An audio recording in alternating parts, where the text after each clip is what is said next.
Just be alive for next 3 years. Don't die within next 3 years.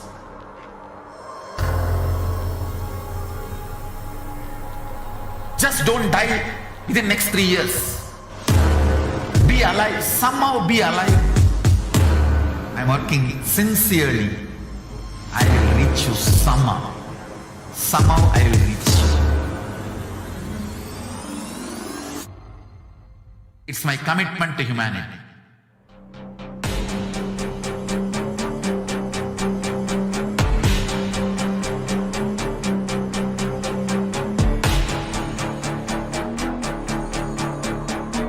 Just don't die within next 3 years.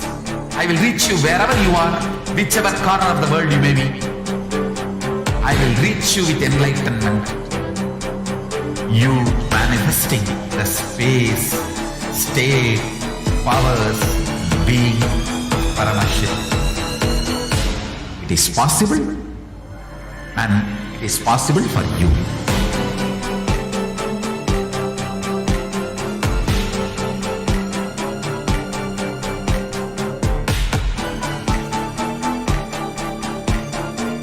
Paramashivam will reach you with enlightenment science.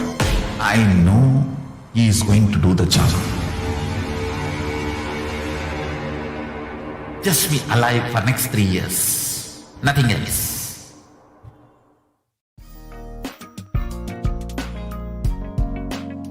We get you health. We get you ability to build beautiful relationships in your life. We get you direct spiritual support, and we make sure you become wealthy.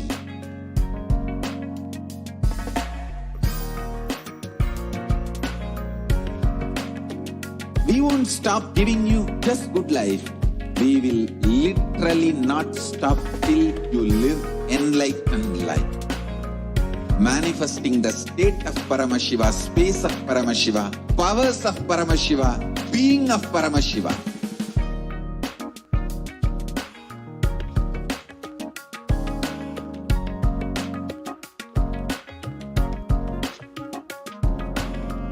Whole world should become Kailasians. I want the whole world to know Hindus have something great to contribute to the world.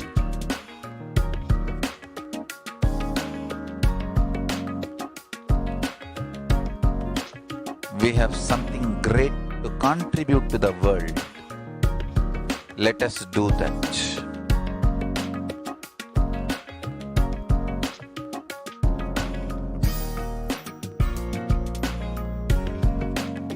Kailasa is proper customized spiritual service helping you to identify your root patterns of suffering.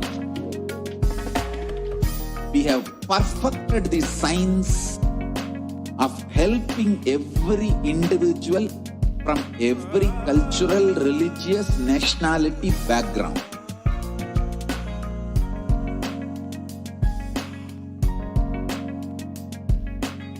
You will have lowest reactionary assumptions, highest awakened response, alive response for life continuously.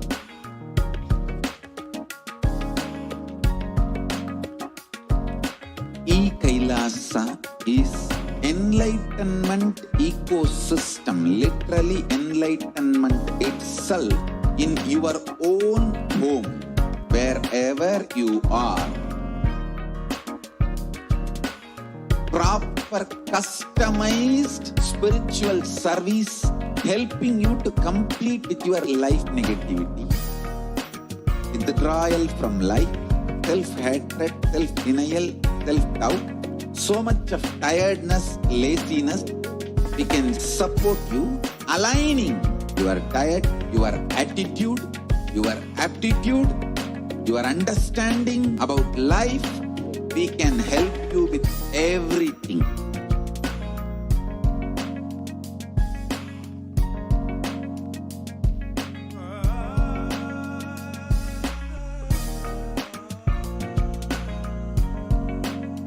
If you are interested in enlightenment, we will immediately bring this to you. If you are not interested, we will explain the whole science, inspire you, and make you interested in enlightenment science. We need to cater this enlightenment science to the whole world wherever they are. Because enlightenment is the birthright of all human beings. Kailasa is responsible to provide that to all human beings.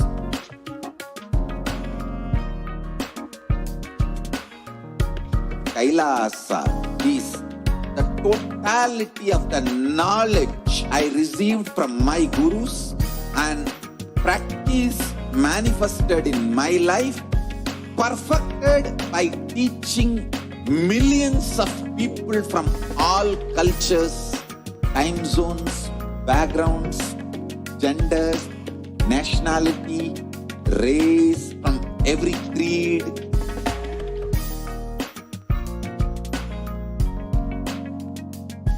So this absolutely perfected knowledge available to you, served to you in your home without even you moving out of your couch, free of cost.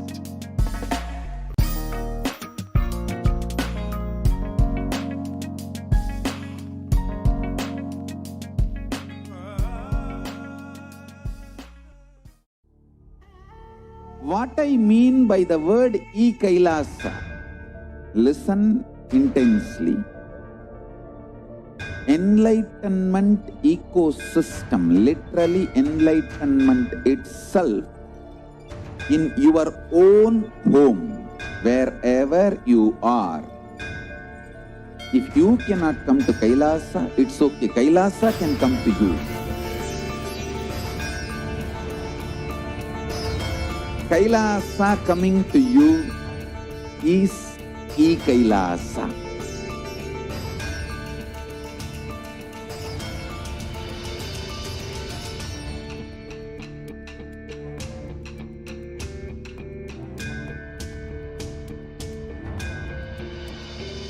I will revive Hinduism. I am a Hindu revivalist, not by any revolution, but by evolution.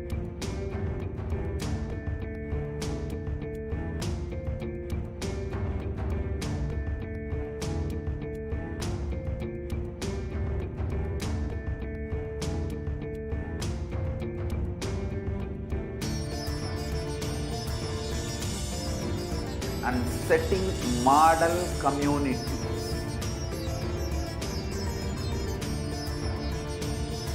Kailasas, enlightenment ecosystems, Sarvanya Pitas all over the world.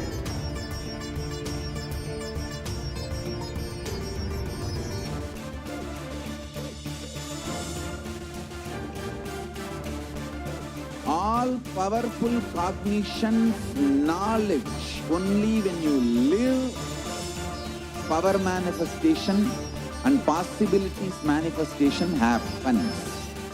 This is a fundamental truth.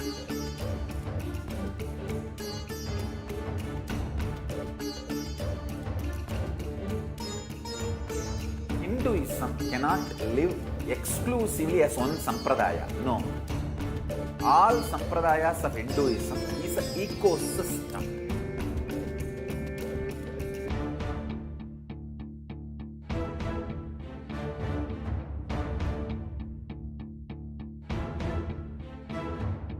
So don't keep quiet thinking that if one sampradaya is attacked, only that sampradaya is going to be affected.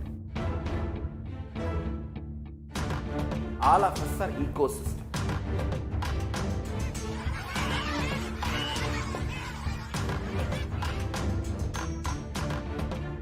I invite all of you to get involved and enjoy Hinduism by the principle of Dharmo Rakshati Rakshitaha. When you protect Dharma, Dharma protects you. make the whole planet flourish spiritually. The spiritual prosperity will happen to the whole planet. We all have to coexist together.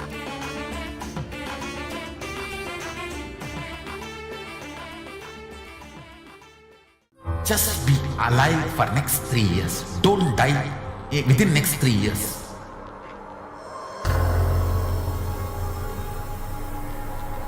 Just don't die within next 3 years. Be alive. Somehow be alive. I'm working sincerely. I will reach you somehow. Somehow I will reach you. It's my commitment to humanity.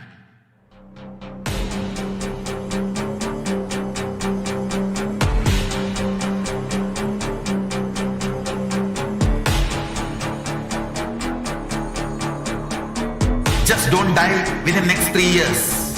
I will reach you wherever you are, whichever corner of the world you may be. I will reach you with enlightenment. You manifesting the space, state, powers, being, Paramashivam. It is possible, and it is possible for you.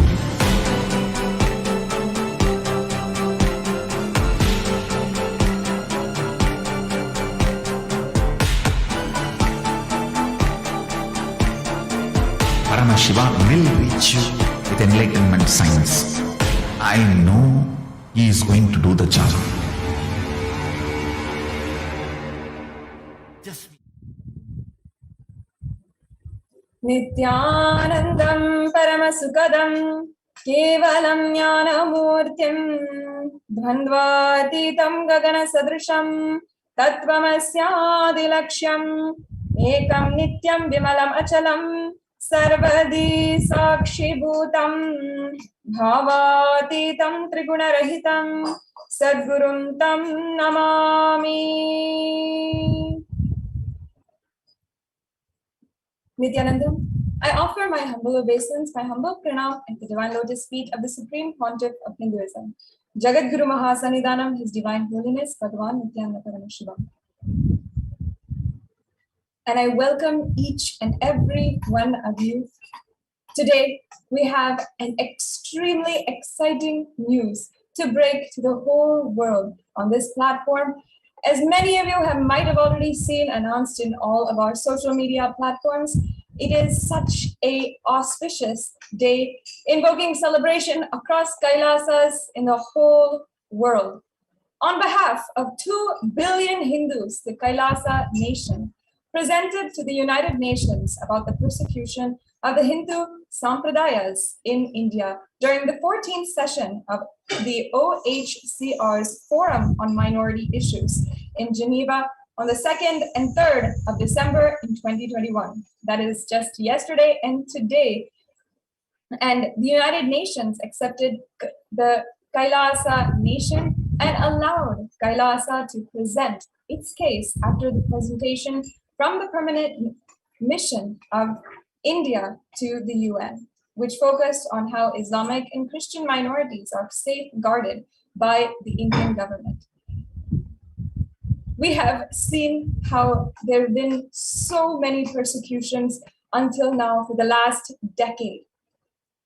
How the Supreme Pontiff of Hinduism has sacrificed so much for each and every one of us Hindus and stood as a forebearer for the Kailasa nation in order to forge a new world and a nation where we can live the Hindu principles and live without any fear, boldly in the world, standing for the teachings of Hindu Sampradayas.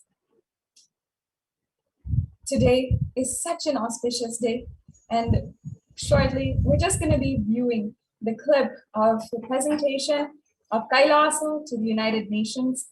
We're going to be seeing exactly what the ambassador of Kailasa had presented to the United Nations, and this was just one milestone for Kailasa, but it means so much for Hindus across the world. 2 billion Hindus across the world, Swamiji has literally stood up for each and every one of us. Whether it is the attacks going on in Bangladesh today or in Sri Lanka, in so many places against Hindus, where Hindus are a dying population.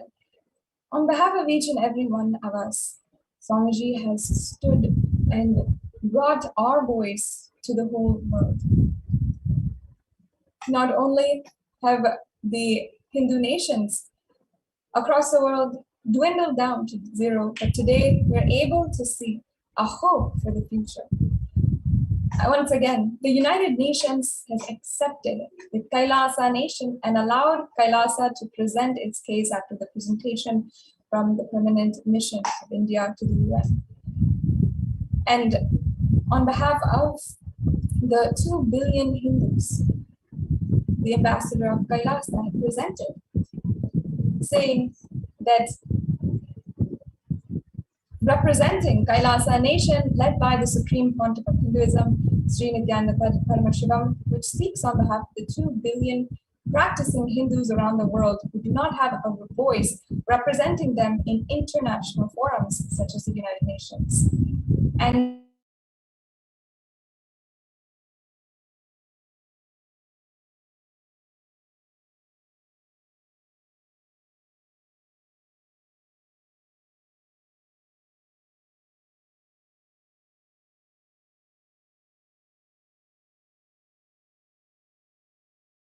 Madam Chairperson,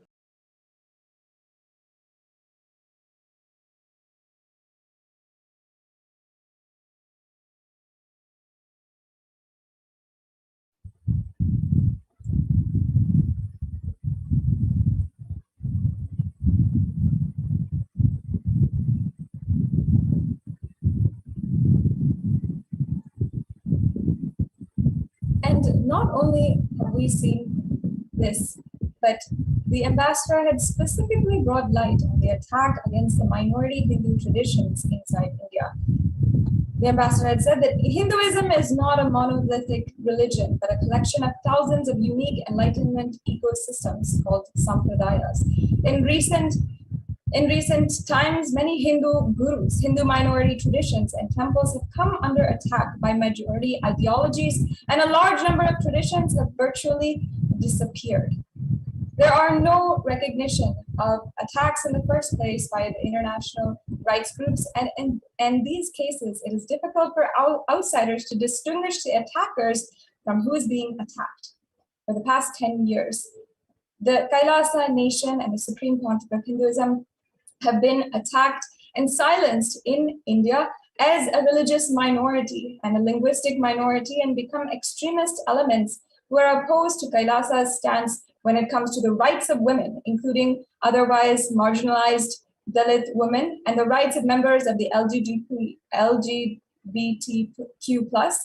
and transgendered communities. In 2019, Kailasa approached the OHCHR representing the case of persecution. And when this document reached the Indian media, a well-funded defamation campaign was started by the news sources supported to the Union government, alleging treason and sedition on the part of Kailasa nation.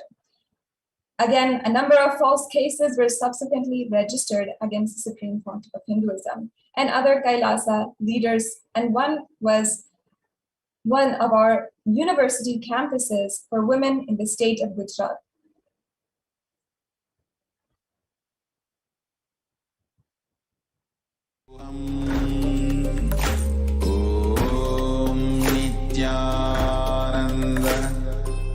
Just be alive for next 3 years. Don't die within next 3 years.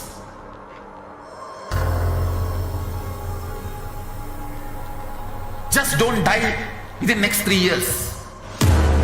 Be alive, somehow be alive. I'm working sincerely. I will reach you somehow. Somehow I will reach you.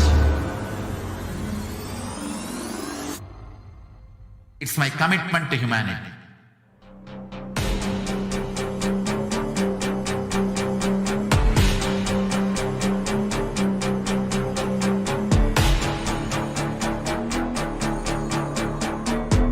don't die within next 3 years.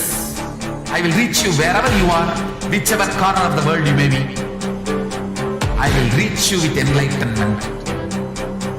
You manifesting the space, state, powers, being Paramashivam. It is possible, and it is possible for you.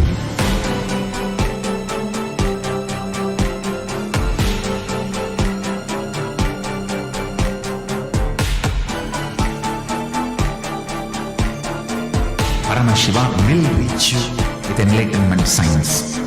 I know he is going to do the job. Just be alive for next 3 years. Nothing else.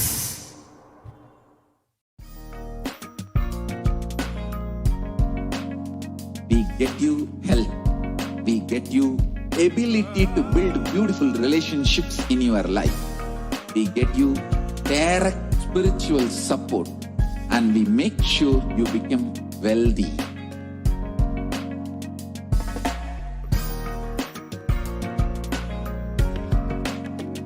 We won't stop giving you just good life.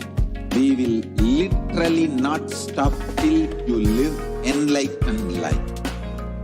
Manifesting the state of Paramashiva, space of Paramashiva, powers of Paramashiva, being of Paramashiva.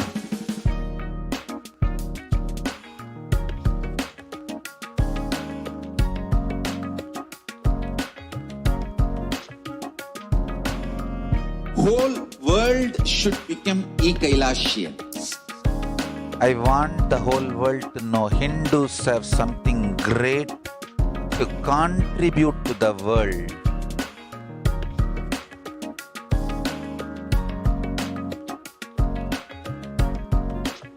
We have something great to contribute to the world. Let us do that.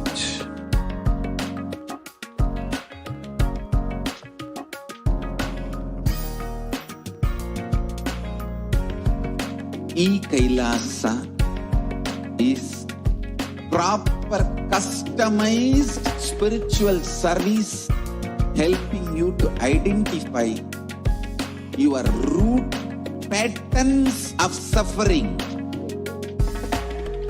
We have perfected the science of helping every individual from every cultural, religious, nationality background.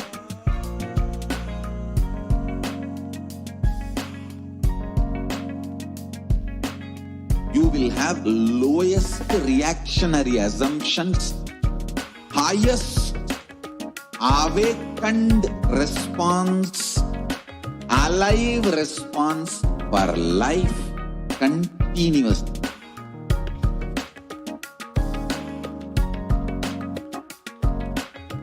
Kailasa is enlightenment ecosystem, literally enlightenment itself in your own home, wherever you are. Proper customized spiritual service helping you to complete with your life negativity. Withdrawal from life, self-hatred, self-denial, self-doubt, so much of tiredness, laziness. We can support you aligning your diet, your attitude, your aptitude, your understanding about life. We can help you with everything.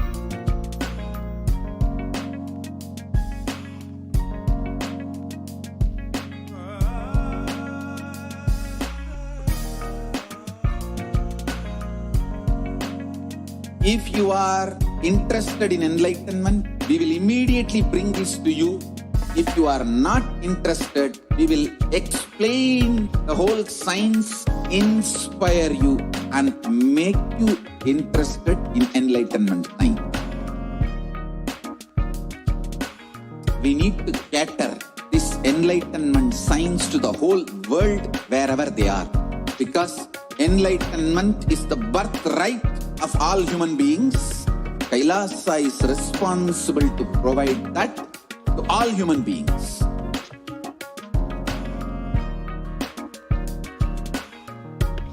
Kailasa is the totality of the knowledge I received from my gurus and practice manifested in my life, perfected by teaching millions of people from all cultures, time zones, backgrounds, genders, nationality, race, from every creed.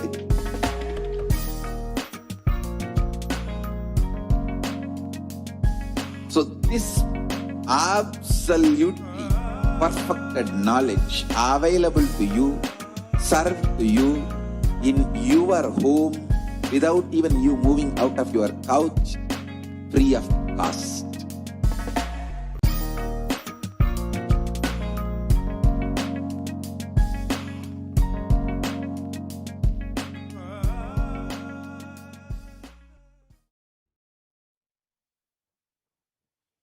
Nityanandam, welcome back. Sorry for all of the technical difficulties. I hope my audio is clear, as today is a very, very special day for all of us Kailashans across the world. We just wanted to make sure that the audio is clear and you're able to celebrate with us for the amazing news, the amazing milestone we have reached as Kailasa, led by the Supreme Pontiff of Hinduism. It's absolutely a historic day, not just for Kailasa, but the whole world itself, the whole humanity itself. And for the first time, Hindus were represented in the United Nations. On behalf of the 2 billion Hindus, the Kailasa nation presented in the United Nations about the persecution of Hindu sampradayas in India. During the 14th session of the OHCR's Forum on Minority Issues, which happened in Geneva, Switzerland, from the 2nd and 3rd of December 2021, which is today. The United Nations accepted the Kailasa nation and allowed Kailasa to present its case after the presentation from the Permanent Mission of India to the UN, which focused on how Islamic and Christian minorities are safeguarded by the Indian government. The ambassador of Kailasa had addressed the respected chairpersons, the esteemed delegates and colleagues, and represented Kailasa nation, led by the Supreme Pontiff of Hinduism, Bhagavan Paramashivam, and spoke on behalf of all the 2 billion Hindus around the world who do not have a voice representing them in international forums such as the United Nations. And the ambassador had specifically brought to light the attack on the minority Hindu traditions outside of India. Excuse me, that was inside of India. The ambassador had spoken, saying that Hinduism is not a monolithic religion, but a collection of thousands of unique enlightenment ecosystems called sampradayas. In the recent times, many Hindu gurus, Hindu minority traditions, and temples have come under attack by majority ideologies, and a large number of traditions have virtually disappeared. There has been no recognition of the attacks in the first place by the international human rights groups, as in these cases, it is very difficult for outsiders to distinguish the attackers from the attacked. For the past 10 years, the Kailasa nation and the Supreme Pontiff of Hinduism, Sri Nityananda Paramashivam, have been attacked and silenced in India as a religious minority and a linguistic minority, and because the extremist elements are opposed to Kailasa's stance when it comes to the rights of women, including otherwise marginalized Dalit women, and the rights of the LGBTQ+ and transgender communities. In 2019, Kailasa had approached the OHCHR presenting their case of persecution. When this document reached the Indian media, a well-funded defamation campaign was started by news sources supported to the Union government, alleging treason and sedition on part of Kailasa nation. And again, a number of false cases were subsequently registered against the Supreme Pontiff of Hinduism and other Kailasa leaders. And one of our university campuses for women in the state of Gujarat was razed to the ground in a matter of days by mobs with the support of local government. Kailasa has since submitted a number of reports on the persecution to various forums available within the UN, but without much action taken. In June of 2021, Kailasa made a submission on the attacks on the ASMT women in the session by the UN Committee on Elimination of Discrimination Against Women on the Rights of Indigenous Women, and further submitted reports on the steps to end femicide and on gender justice. Later in September, Kailasa's report, Media Disinformation in India, was accepted by the UN Special Rapporteur for the right to freedom of opinion and expression, and the report on the effect of COVID on minorities and the multilateral solution to the COVID crisis was accepted by the UN independent expert on the promotion of a democratic and equitable international order. Attacks on minorities span multiple dimensions, and early identification of these attacks is critical. We present the following recommendations based on our experience as a persecuted minority tradition. The UN needs to pay special attention to attacks on Hindu religious minorities and other sub-traditions which can be difficult to distinguish from the majority groups, but experience the same problems of persecution as other recognized minorities.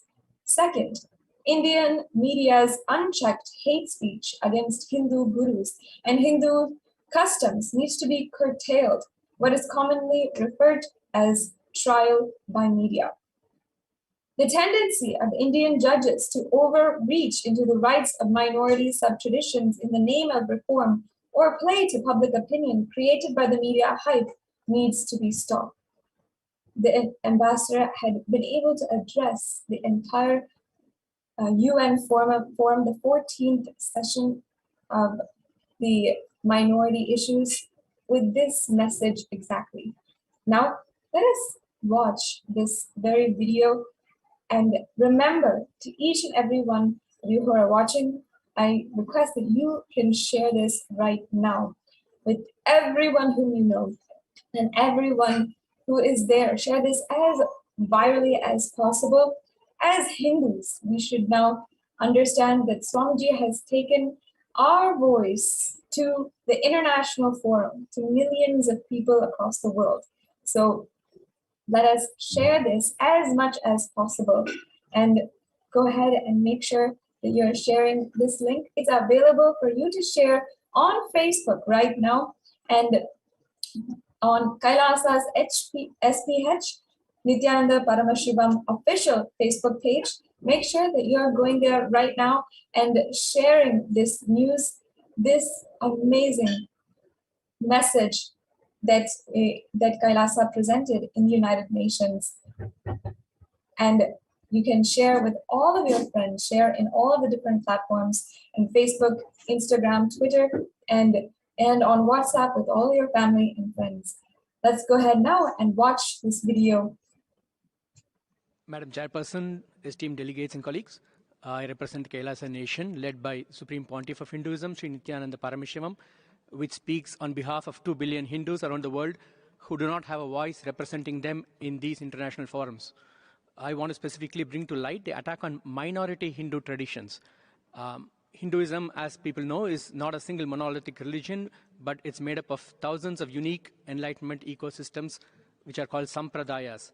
In recent times, many Hindu gurus, Hindu minority traditions, and temples have come under attack by majority ideologies, and a large number of traditions have virtually disappeared.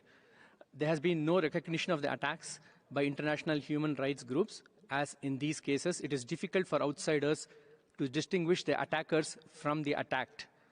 For the past 10 years, the Kailasa Nation and SPH Sri Nithyananda Paramashivam have been attacked and silenced in India as a religious minority, as a linguistic minority, and because extremist elements are opposed to Kailasa's stance when it comes to the rights of women, including marginalized Dalit women and the rights of members of the LGBTQ and transgendered communities. In 2019, Kailasa approached the OHCHR presenting the case of persecution, and when this document reached the Indian media, a very well-funded defamation campaign was started by news sources which were supportive of the Union government, alleging treason and sedition on part of the Kailasa nation. A number of false cases were subsequently registered against Kailasa leaders, and one of our university campuses for women in the state of Gujarat was razed to the ground in a matter of days by mobs along with the local government. Kailasa has since submitted a number of reports on the persecution to various forums available within the UN, but not much action has been taken. In June 2021, Kailasa made a submission on the attacks of ASMT women in the session by the UN Committee on Elimination of Discrimination Against Women on the Rights of Indigenous Women, and further submitted reports how to end femicide and on gender justice. Later in September, Kailasa's report on media disinformation in India, which is a big problem, was accepted by the Special Rapporteur for the right to freedom of opinion and expression.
Madam Chairperson, esteemed delegates and colleagues, I represent Kailasa Nation, led by Supreme Pontiff of Hinduism, Sri NITHYANANDA Paramashivam, which speaks on behalf of 2 billion Hindus around the world who do not have a voice representing them in these international forums. I want to specifically bring to light the attack on minority Hindu traditions. Hinduism, as people know, is not a single monolithic religion, but it's made up of thousands of unique enlightenment ecosystems, which are called sampradayas. In recent times, many Hindu gurus, Hindu minority traditions, and temples have come under attack by majority ideologies, and a large number of traditions have virtually disappeared.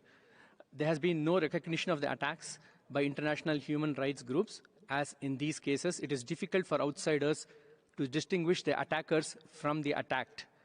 For the past 10 years, the Kailasa Nation and SPH, Sri Nityananda Paramashivam, have been attacked and silenced in India as a religious minority, as a linguistic minority, and because extremist elements are opposed to Kailasa's stance when it comes to the rights of women, including marginalized Dalit women and the rights of members of the LGBTQ and transgendered communities. In 2019, Kailasa approached the OHCHR presenting the case of persecution, and when this document reached the Indian media, a very well-funded defamation campaign was started by news sources which were supportive of the Union government, alleging treason and sedition on part of the Kailasa nation. A number of false cases were subsequently registered against Kailasa leaders, and one of our university campuses for women in the state of Gujarat was razed to the ground in a matter of days by mobs along with the local government.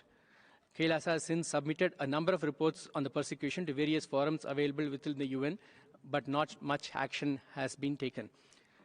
In June 2021, Kailasa made a submission on the attacks of ASMT women in the session by the UN Committee on Elimination of Discrimination Against Women on the rights of indigenous women, and further submitted reports how to end femicide and on gender justice.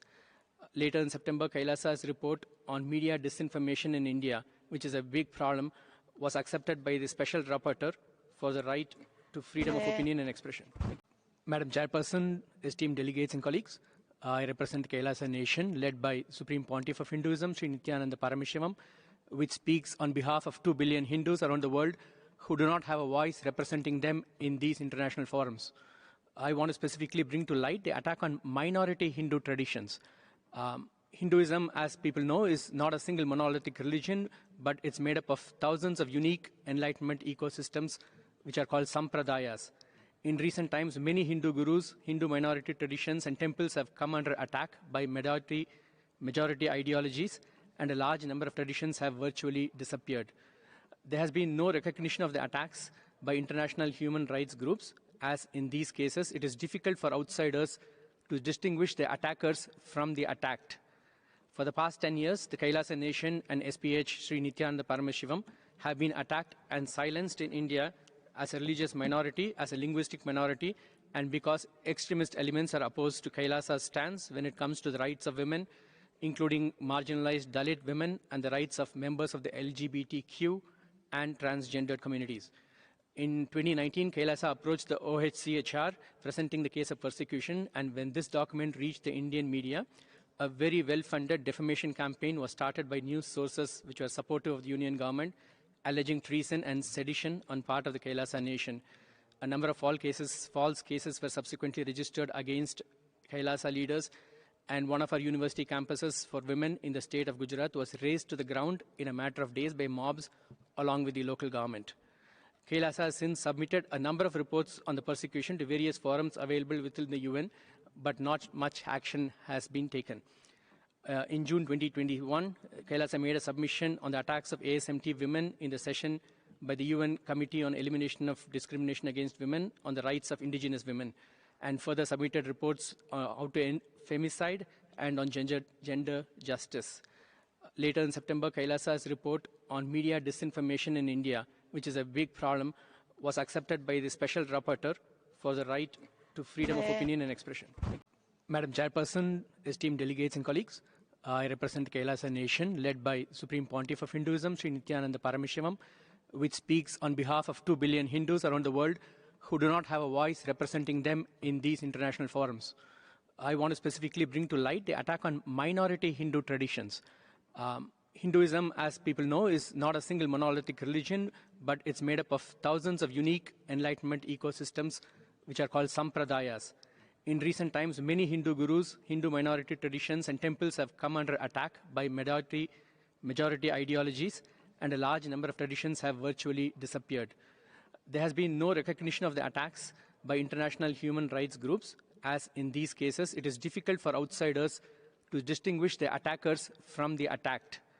For the past 10 years, the Kailasa Nation and SPH Sri Nithyananda Paramashivam have been attacked and silenced in India as a religious minority, as a linguistic minority, and because extremist elements are opposed to Kailasa's stance when it comes to the rights of women, including marginalized Dalit women and the rights of members of the LGBTQ and transgendered communities.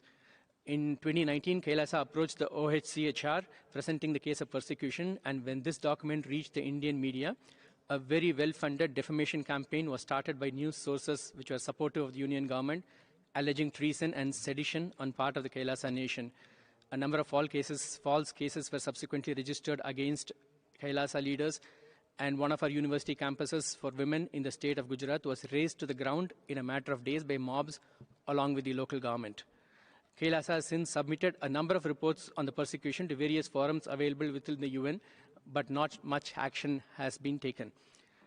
In June 2021, Kailasa made a submission on the attacks of ASMT women in the session by the UN Committee on Elimination of Discrimination Against Women on the rights of indigenous women, and further submitted reports how to end femicide and on gender justice. Later in September, Kailasa's report on media disinformation in India, which is a big problem, was accepted by the Special Rapporteur for the right to freedom of opinion and expression. Madam Chairperson, esteemed delegates and colleagues, I represent Kailasa Nation.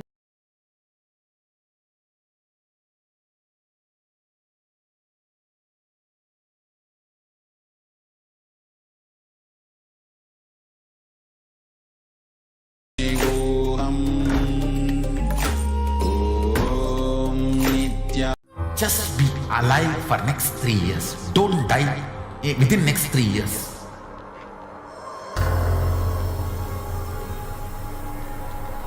Just don't die within next 3 years. Be alive. Somehow be alive. I'm working sincerely. I will reach you somehow. Somehow I will reach you. It's my commitment to humanity.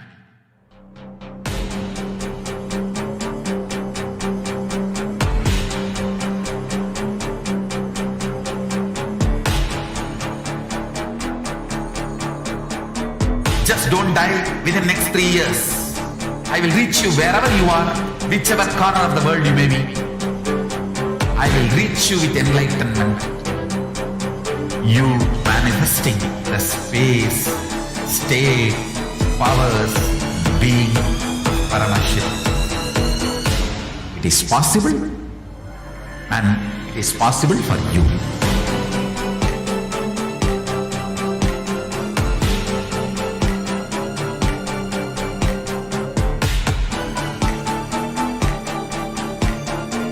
Paramashivam will reach you with enlightenment science. I know he is going to do the job.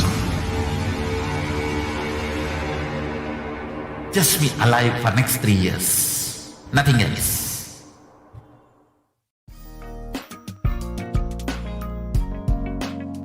We get you health. We get you ability to build beautiful relationships in your life.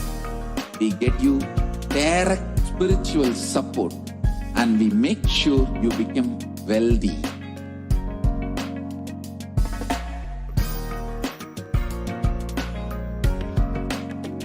We won't stop giving you just good life. We will literally not stop till you live enlightened life. Manifesting the state of Paramashiva, space of Paramashiva, powers of Paramashiva, being of Paramashiva.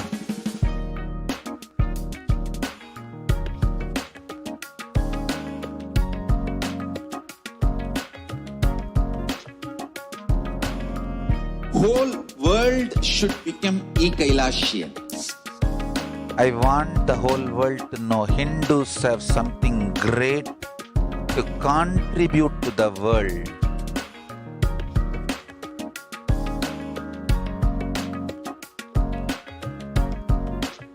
We have something great to contribute to the world. Let us do that.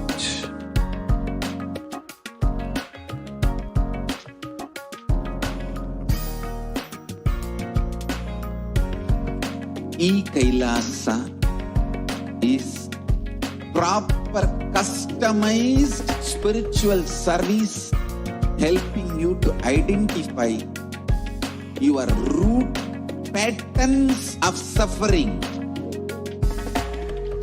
We have perfected the science of helping every individual from every cultural, religious, nationality background.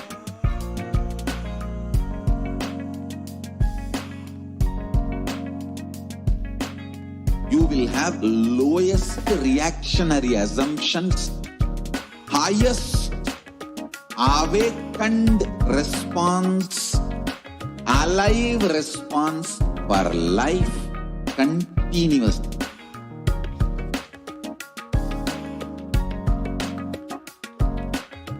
Kailasa is enlightenment ecosystem, literally enlightenment itself in your own home, wherever you are.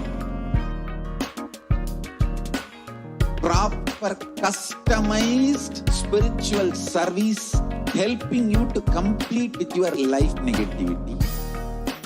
Withdrawal from life, self-hatred, self-denial, self-doubt, so much of tiredness, laziness. We can support you, aligning your diet, your attitude, your aptitude, your understanding about life. We can help you with everything.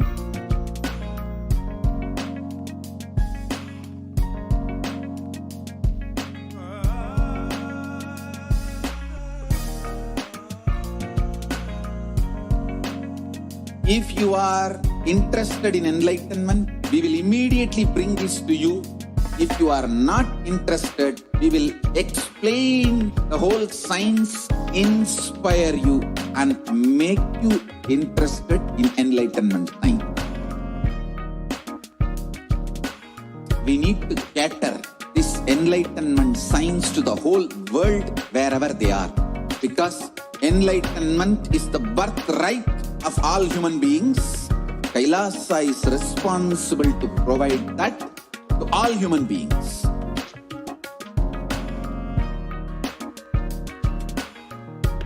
Kailasa.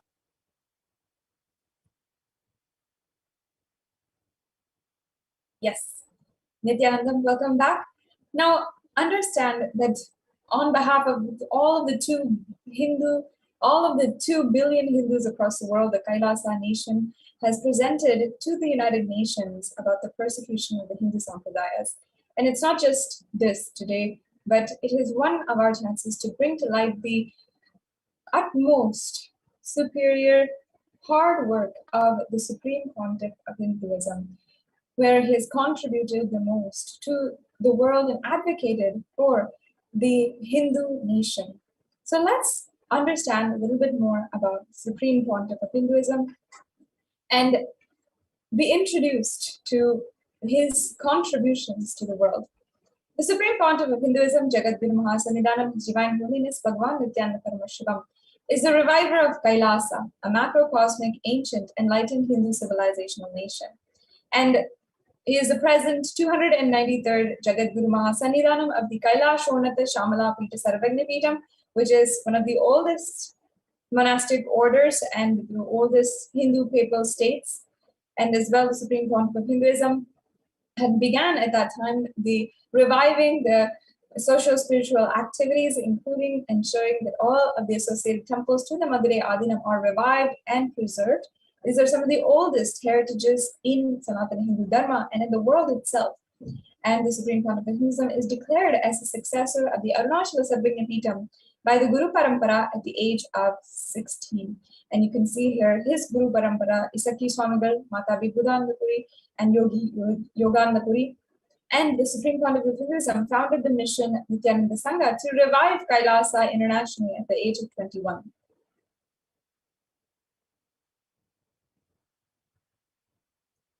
The Supreme Pontiff of Hinduism also founded Adi Kailasa Sarvagna Pitam on the 4th of November 2002. You can see here the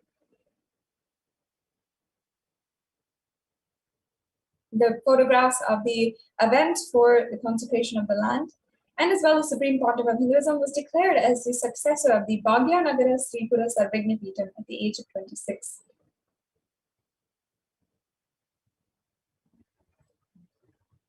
The Supreme Pontiff of Hinduism is the incumbent emperor of the Surya Vamsa Surangi Samrajyam of the Surya Vamsa lineage at the age of 26 on the 31st of December 2004. And as well the reviver of the Adi Pallava Sarvagna Pitam at the age of 29.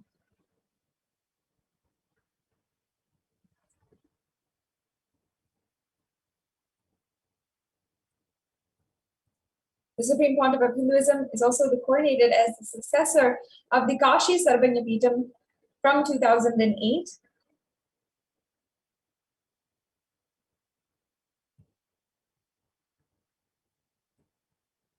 And officially coronated as the Mahamandaleshwar, the supreme spiritual head of the Mahanirvani Akada, the largest apex monastic order, the youngest Mahamandaleshwar in 2013. and coronated as the Guru Mahasannidhanam of the Tanjavur Adinam in 2014. And subsequently, you'll see the lineages of the Tiruvarur Adinam, the Vedaranyam Adinam, and the Panchaladikulam Adinam, which are all ancient heritages that the Supreme Pontiff of Hinduism has revived, ancient mathas or adinams, where the Hindu knowledge was practiced and lived as a lifestyle. The most ancient libraries and deities were worshipped from the beginning of the lineages there.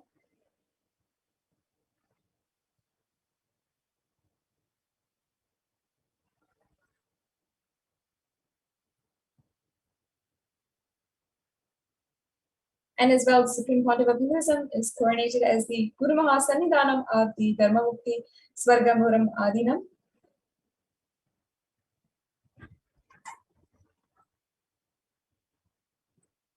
And coronated as the Guru Mahasannidhanam of the Adipita Kolada Mutt at the age of 37 in 2015.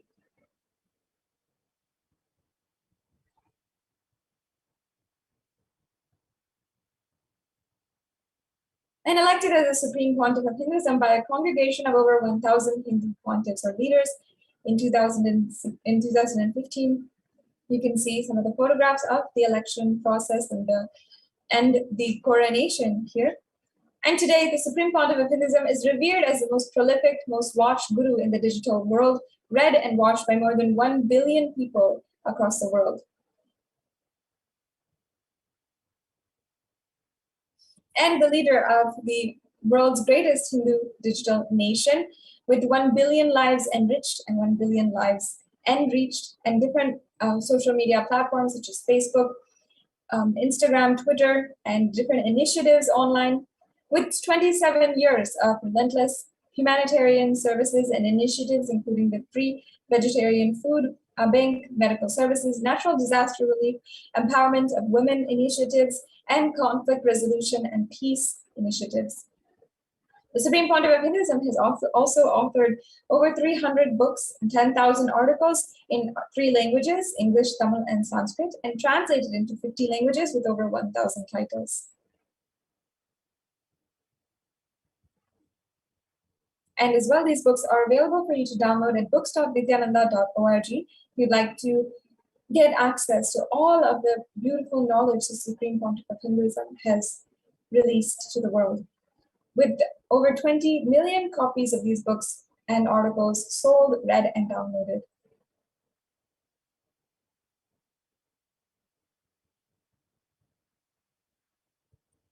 The Supreme Pontiff of Hinduism has established the largest Hindu library with over 1 million books, 1 million palm scriptures, and 20 million digital books.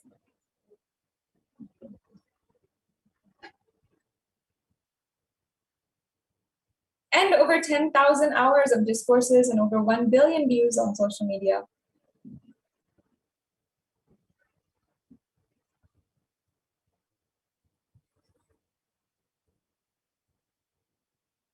Respected as a commentator of all the sacred scriptures such as the Upanishads, Bhagavad Gita, the Shiva Sutras, the Yoga Sutras, the Ashtavakra Gita, and the Jain Sutras.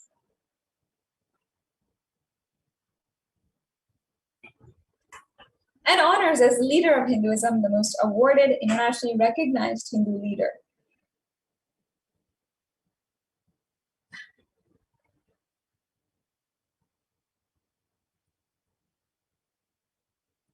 Acclaimed as one of the top 100 spiritually influential living personalities by Watkins Mind, Body, Spirit magazine.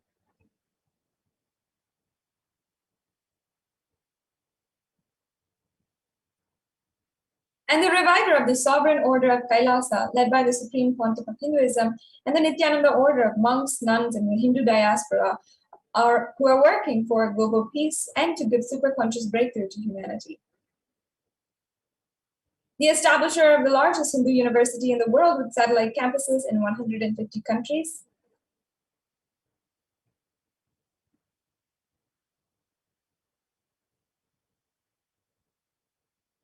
And the establisher of over 1,000 plus Kailasa enlightenment ecosystems.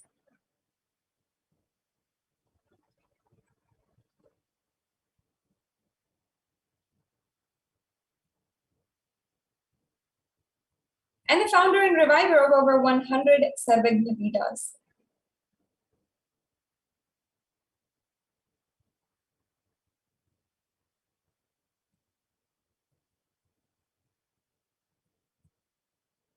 That brings us to a conclusion of just a brief glimpse inside the life of the Supreme Pontiff of Hinduism. And of course, today the Supreme Pontiff of Hinduism has literally brought the voice of 2 billion Hindus and brought a milestone to end the 5,000-year Hindu Holocaust that has been ongoing, a genocide that has been untold to the world.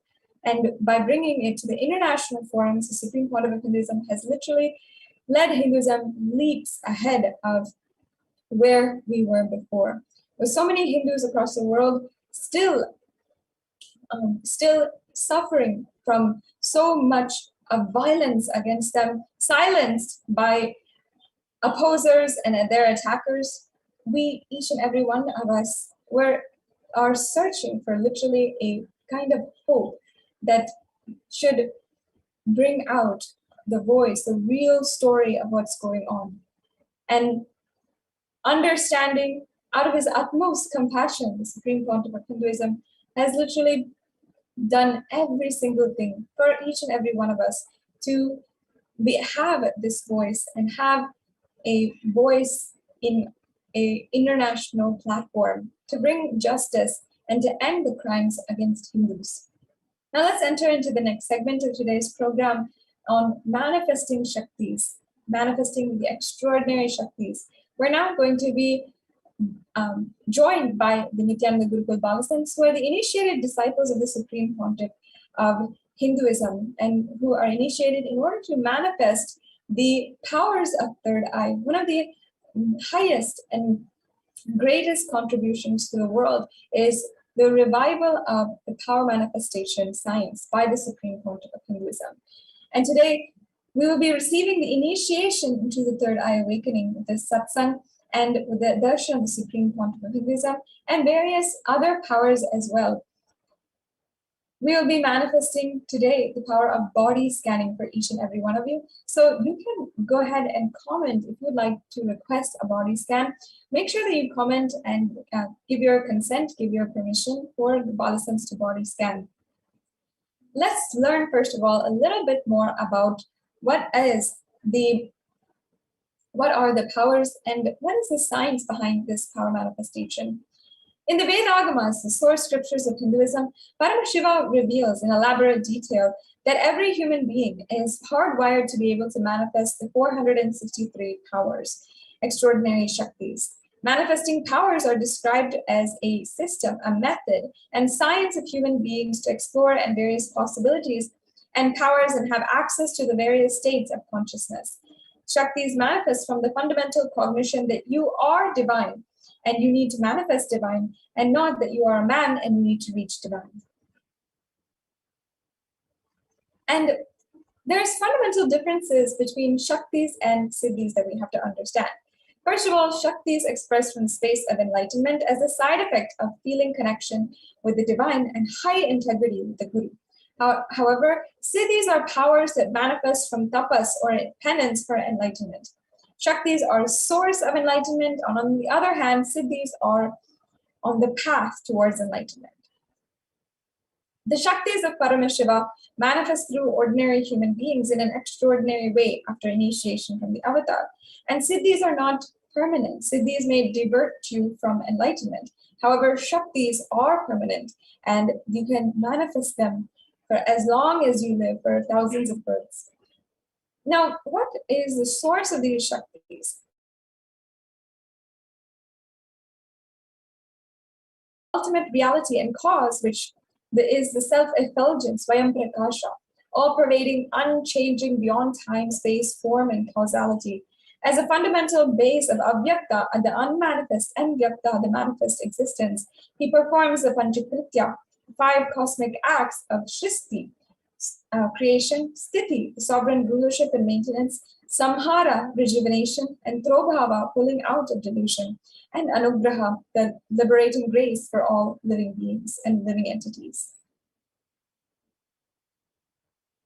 The Supreme Pontiff of Hinduism is the 1008th living incarnation and representative of the ancient Hindu civilizational nation, the great cosmic borderless Hindu nation. He is a representative of Paramashiva and the reviver of Kailasa. And ever since the beginning of the civilization, Sanatana Hindu Dharma has been the cradle of the enlightened beings and highly advanced sciences. It was where the science of enlightenment and powers were lived and taught as a lifestyle. For the first time in the modern lifestyle, in the modern day, the Supreme Pontiff of Hinduism is reviving the yogic sciences and transmitting it to the world at a record-breaking, never before accomplished way. The knowledge and science of the manifesting Shaktis are passed down from one generation to the next through Diksha, or initiation by enlightened gurus. The Supreme Pontiff of Hinduism began being recognized as the incarnation at a very young age, was trained and taught these sciences to revive the initiation and knowledge repositories for billions of Hindus to manifest the science of power manifestation from disciplines of Vedanta, Tantra, Srividya, Yoga, Shastra, Srividya, and Mantra Shastra, science of Aushadha, as well as Advaita and the Bhakti Yoga, and Paramashiva Jnana and Paramashiva Vijnana.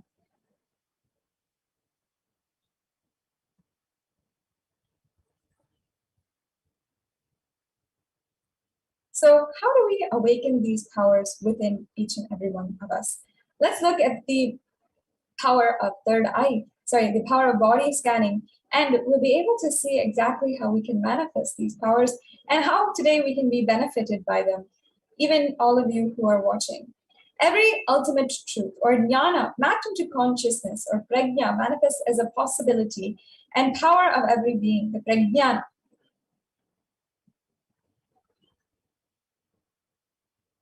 And the science of power manifestation is authenticated through the four aspects of evidence.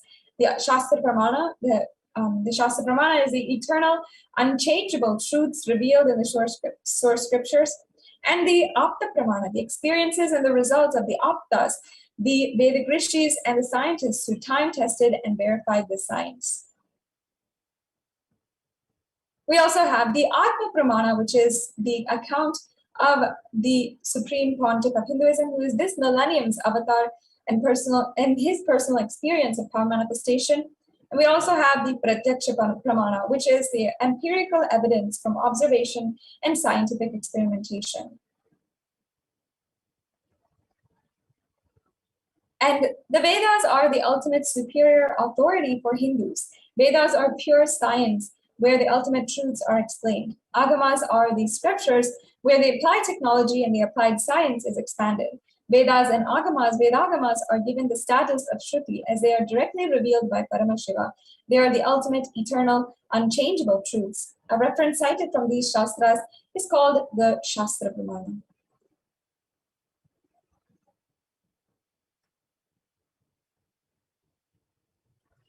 So now let us take a look at the power of body scanning. Let's see the Shastra Pramana, the Apta Pramana.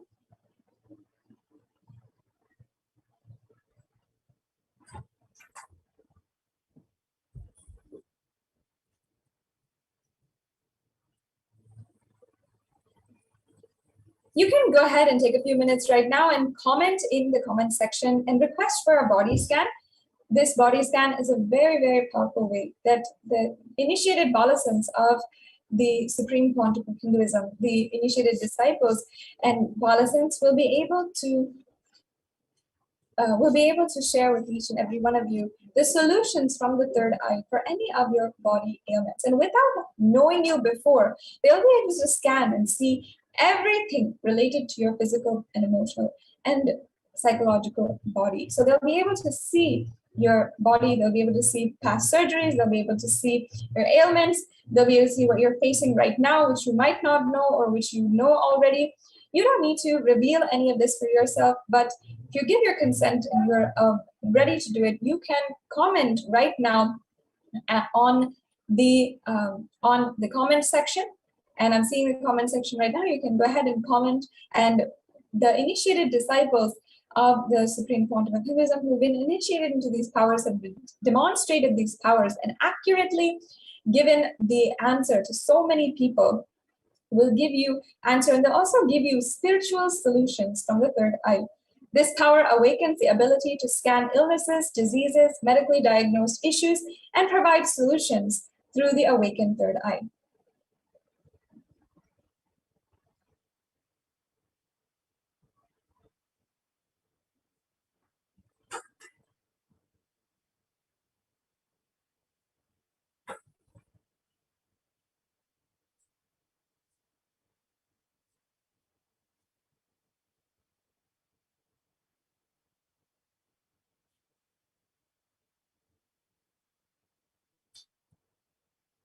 Yes, I'm seeing Rajvinder Kaur, who is requesting a body scan. Thank you, Aya. In just a few minutes, we'll be joined by the initiated disciples, the Balasans of Swamiji, who will be able to do the body scan for you. So requesting you to stay online for the next few minutes. We'll be joined by them shortly. In the meantime, let me chant the Shastra Pramana, the scriptural reference to manifest the powers of body scanning. Swadehe jagato vapi sukshma sukshmatarani cha tatvani yani nilayam dradvante vyajyate para. And in the Shastra Pramana it says, Bhagavan Paramashivam says, cognize deeply that from the subtle to the subtlest constitutive principles of your whole body, the Swadeha or the whole universe, simultaneously consist of essential reality. They are being absorbed in their source cause, Paramashiva. By the experience of such restful awareness, one becomes complete from all thoughts, and the ultimate universal divine power and Paradhevi Adi Shakti is revealed, and the supreme power manifestation happens. And there's also an Apta Pramana for this, the power of body scanning, which we'll now go over. I'm seeing comments from Shanti Ravishankarji as well as Suni Murali, and you'll be able to get the scan in just a few minutes. Thank you for commenting, requesting your patience for just a few minutes. And in the meantime, we'll just go over the Apta Pramana, the reference of the power of body scanning from the life of Siddha. Terayar was a Siddha and one of the prominent disciples of Agastya Muni, who was one of the Saptarishis. One day, a man suffering from a severe headache comes to Agastya for healing, and Agastya uses the power of body scanning and identifies the root cause of the headache. He reveals that there is a small terai, or a type of frog, sitting in the person's brain. And Agastya immediately instructs Terayar, his disciple, to perform an open-head surgery and remove the frog. After the surgery is completed successfully, the person is healed and cured of the headache, and thus the disciple was named Terayar. So this was a Apta Pramana, the reference of body scanning, which is among the so many hundreds of thousands of references of body scanning from Sanatana Hindu Dharma. We also have now joining with us shortly the Balasans of the Nityananda, the Gurukul, who will be able to scan.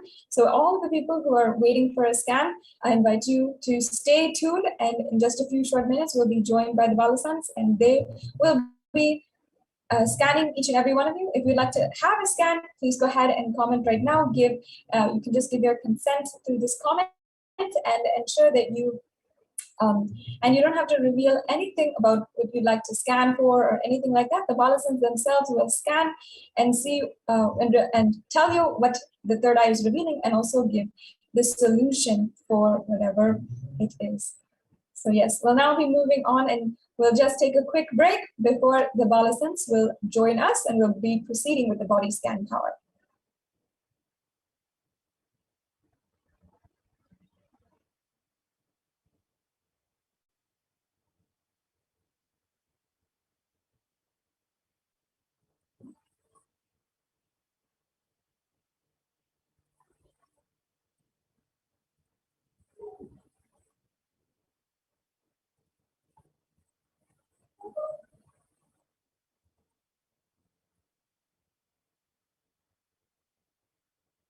Yes. So we'll be joined by the Balasans very quickly. I invite each and every one of you to share this link, and you can share with your family. You can, if you're watching, if you know anyone who'd like a body scan, you can ask them to come over, and we will request for a body scan. The Balasans will be able to do so. And also, once again, reminding all of the viewers to share the amazing news that has broken through today, just today. And you can share on Facebook, Twitter, on Instagram, or share with all of your family, your friends, that today Kailasa represented the 2 billion Hindus, the persecuted Hindus across the world in the United Nations. Yes. We also have here the Atma Pramana, the account from the life of the Supreme Pontiff of Hinduism. This is a very important account where on the 22nd of December, Swamiji revealed to the whole global address, the whole global audience, that when Swamiji had a multiple compound fracture, he was had to go for surgery for that. He had multiple medical checkups. And at that time, the doctors had revealed that Swamiji had actually been through a very serious case of poisoning and heavy metal poisoning. And at that time, immediately Swamiji himself body scanned and had seen the solution for what needs to be applied in order to heal any imbalances which had happened and apply the balance that has to be done for that. Swamiji also said that he had used the allopathy as a second opinion to even verify the findings of what he had body scanned at that time. This is one of the examples of the many times that Swamiji has attacks against Swamiji have happened, and yet because Swamiji is none other than Paramashiva himself, he is able to completely protect himself and ensure that we continue to serve and continue to be available for each and every one of us. That is the greatness of what Swamiji has done for each and every one of us, ensuring that he revives Kailasa. You can also be a part of this revival, the revival of Kailasa, which Swamiji is spearheading and which today has made great leaps in history. Today is an extremely historical date where we're able to experience and we're able to literally see in front of us for ourselves the Swamiji literally doing exactly what he promised, ensuring that the nation of Kailasa is gone to the international forums and the persecution against Hindus is brought to the international audience. For each and every one of us who has been through so much due to the attacks against Hinduism, and just for practicing our religious beliefs, and just for even going through attacks just for being against our gender, against our religious beliefs, and so much more.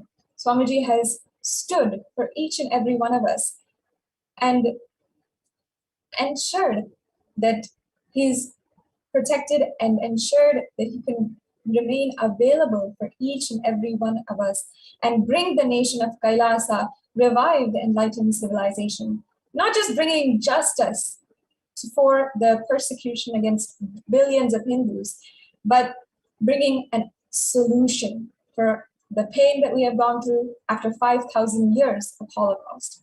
Today, we went leaps in Hindu history just because the Supreme Pontiff of Hinduism has led us this far. Let's watch Kailasa's ambassador representing Kailasa and representing the 2 billion Hindus across the world in the 14th session of the minority issues of the OHNCR. Madam Chairperson, esteemed delegates and colleagues, I represent Kailasa Nation led by Supreme Pontiff of Hinduism, Sri NITHYANANدا Paramashivam, which speaks on behalf of 2 billion Hindus around the world who do not have a voice representing them in these international forums. I want to specifically bring to light the attack on minority Hindu traditions. Hinduism, as people know, is not a single monolithic religion, but it's made up of thousands of unique enlightenment ecosystems, which are called sampradayas. In recent times, many Hindu gurus, Hindu minority traditions, and temples have come under attack by majority ideologies, and a large number of traditions have virtually disappeared. There has been no recognition of the attacks by international human rights groups, as in these cases, it is difficult for outsiders to distinguish the attackers from the attacked. For the past 10 years, the Kailasa nation and SPH Sri Nityananda Paramashivam have been attacked and silenced in India as a religious minority, as a linguistic minority, and because extremist elements are opposed to Kailasa's stance when it comes to the rights of women, including marginalized Dalit women and the rights of members of the LGBTQ and transgendered communities. In 2019, Kailasa approached the OHCHR presenting the case of persecution, and when this document reached the Indian media, a very well-funded defamation campaign was started by news sources which were supportive of the union government, alleging treason and sedition on part of the Kailasa nation. A number of false cases were subsequently registered against Kailasa leaders, and one of our university campuses for women in the state of Gujarat was razed to the ground in a matter of days by mobs along with the local government. Kailasa has since submitted a number of reports on the persecution to various forums available within the UN, but not much action has been taken. In June 2021, Kailasa made a submission on the attacks of ASMT women in the session by the UN Committee on Elimination of Discrimination Against Women on the rights of indigenous women, and further submitted reports how to end femicide and on gender justice. Later in September, Kailasa's report on media disinformation in India, which is a big problem, was accepted by the Special Rapporteur for the right to freedom of opinion and expression. Madam Chairperson, esteemed delegates and colleagues, I represent Kailasa nation led by Supreme Pontiff of Hinduism, Sri Nityananda Paramashivam, which speaks on behalf of 2 billion Hindus around the world who do not have a voice representing them in these international forums. I want to specifically bring to light the attack on minority Hindu traditions. Hinduism, as people know, is not a single monolithic religion, but it's made up of thousands of unique enlightenment ecosystems, which are called sampradayas. In recent times, many Hindu gurus, Hindu minority traditions, and temples have come under attack by majority ideologies, and a large number of traditions have virtually disappeared. There has been no recognition of the attacks by international human rights groups, as in these cases, it is difficult for outsiders to distinguish the attackers from the attacked. For the past 10 years, the Kailasa nation and SPH Sri Nityananda Paramashivam have been attacked and silenced in India as a religious minority, as a linguistic minority, and because extremist elements are opposed to Kailasa's stance when it comes to the rights of women, including marginalized Dalit women and the rights of members of the LGBTQ and transgendered communities. In 2019, Kailasa approached the OHCHR presenting the case of persecution, and when this document reached the Indian media, a very well-funded defamation campaign was started by news sources which were supportive of the union government, alleging treason and sedition on part of the Kailasa nation. A number of false cases were subsequently registered against Kailasa leaders, and one of our university campuses for women in the state of Gujarat was razed to the ground in a matter of days by mobs along with the local government. Kailasa has since submitted a number of reports on the persecution to various forums available within the UN, but not much action has been taken. In June 2021, Kailasa made a submission on the attacks of ASMT women in the session by the UN Committee on Elimination of Discrimination Against Women on the rights of indigenous women, and further submitted reports how to end femicide and on gender justice. Later in September, Kailasa's report on media disinformation in India, which is a big problem, was accepted by the Special Rapporteur for the right to freedom of opinion and expression. Madam Chairperson, esteemed delegates and colleagues, I represent Kailasa nation led by Supreme Pontiff of Hinduism, Sri Nityananda Paramashivam, which speaks on behalf of 2 billion Hindus around the world who do not have a voice representing them in these international forums. I want to specifically bring to light the attack on minority Hindu traditions. Hinduism, as people know, is not a single monolithic religion, but it's made up of thousands of unique enlightenment ecosystems, which are called sampradayas. In recent times, many Hindu gurus, Hindu minority traditions, and temples have come under attack by majority ideologies, and a large number of traditions have virtually disappeared. There has been no recognition of the attacks by international human rights groups, as in these cases, it is difficult for outsiders to distinguish the attackers from the attacked. For the past 10 years, the Kailasa nation and SPH Sri Nityananda Paramashivam have been attacked and silenced in India as a religious minority, as a linguistic minority, and because extremist elements are opposed to Kailasa's stance when it comes to the rights of women, including marginalized Dalit women and the rights of members of the LGBTQ and transgendered communities. In 2019, Kailasa approached the OHCHR presenting the case of persecution, and when this document reached the Indian media, a very well-funded defamation campaign was started by news sources which were supportive of the Union government, alleging treason and sedition on part of the Kailasa nation.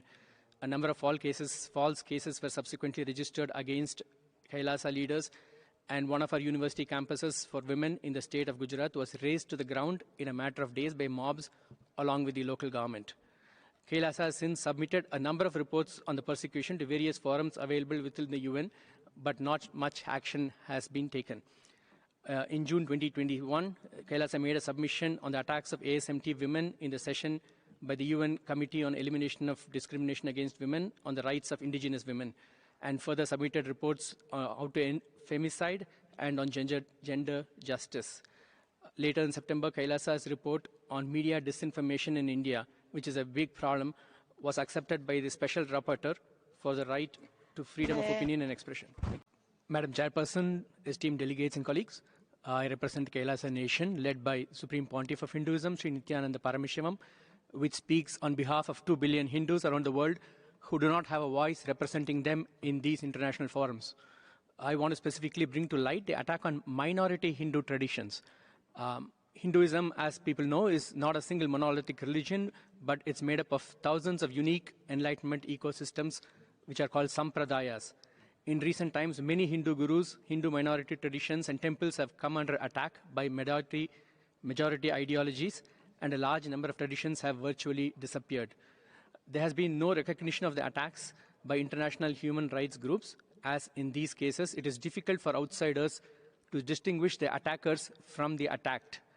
For the past 10 years, the Kailasa Nation and SPH Sri Nityananda Paramashivam have been attacked and silenced in India as a religious minority, as a linguistic minority, and because extremist elements are opposed to Kailasa's stance when it comes to the rights of women, including marginalized Dalit women and the rights of members of the LGBTQ and transgendered communities. In 2019, Kailasa approached the OHCHR presenting the case of persecution, and when this document reached the Indian media, a very well-funded defamation campaign was started by news sources which were supportive of the Union government, alleging treason and sedition on part of the Kailasa nation. A number of false cases were subsequently registered against Kailasa leaders, and one of our university campuses for women in the state of Gujarat was razed to the ground in a matter of days by mobs along with the local government. Kailasa has since submitted a number of reports on the persecution to various forums available within the UN, but not much action has been taken. In June 2021, Kailasa made a submission on the attacks of ASMT women in the session by the UN Committee on Elimination of Discrimination Against Women on the rights of indigenous women, and further submitted reports how to end femicide and on gender justice. Later in September, Kailasa's report on media disinformation in India, which is a big problem, was accepted by the Special Rapporteur for the right to freedom of opinion and expression. Madam Chairperson, esteemed delegates and colleagues, I represent Kailasa Nation, led by Supreme Pontiff of Hinduism, Sri Nityananda Paramashivam, which speaks on behalf of 2 billion Hindus around the world who do not have a voice representing them in these international forums. I want to specifically bring to light the attack on minority Hindu traditions. Hinduism, as people know, is not a single monolithic religion, but it's made up of thousands of unique enlightenment ecosystems, which are called sampradayas. In recent times, many Hindu gurus, Hindu minority traditions, and temples have come under attack by majority ideologies, and a large number of traditions have virtually disappeared. There has been no recognition of the attacks by international human rights groups, as in these cases, it is difficult for outsiders to distinguish the attackers from the attacked. For the past 10 years, the Kailasa Nation and SPH Sri Nityananda Paramashivam have been attacked and silenced in India as a religious minority, as a linguistic minority, and because extremist elements are opposed to Kailasa's stance when it comes to the rights of women, including marginalized Dalit women and the rights of members of the LGBTQ and transgendered communities. In 2019, Kailasa approached the OHCHR presenting the case of persecution, and when this document reached the Indian media, a very well-funded defamation campaign was started by news sources which were supportive of the Union government, alleging treason and sedition on part of the Kailasa nation. A number of false cases were subsequently registered against Kailasa leaders, and one of our university campuses for women in the state of Gujarat was razed to the ground in a matter of days by mobs along with the local government. Kailasa has since submitted a number of reports on the persecution to various forums available within the UN, but not much action has been taken. In June 2021, Kailasa made a submission on the attacks of ASMT women in the session by the UN Committee on Elimination of Discrimination Against Women on the Rights of Indigenous Women, and further submitted reports how to end femicide and on gender justice. Later in September, Kailasa's report on media disinformation in India, which is a big problem, was accepted by the Special Rapporteur for the right to freedom of opinion and expression. Madam Chairperson. Nithyananda, we welcome you all back.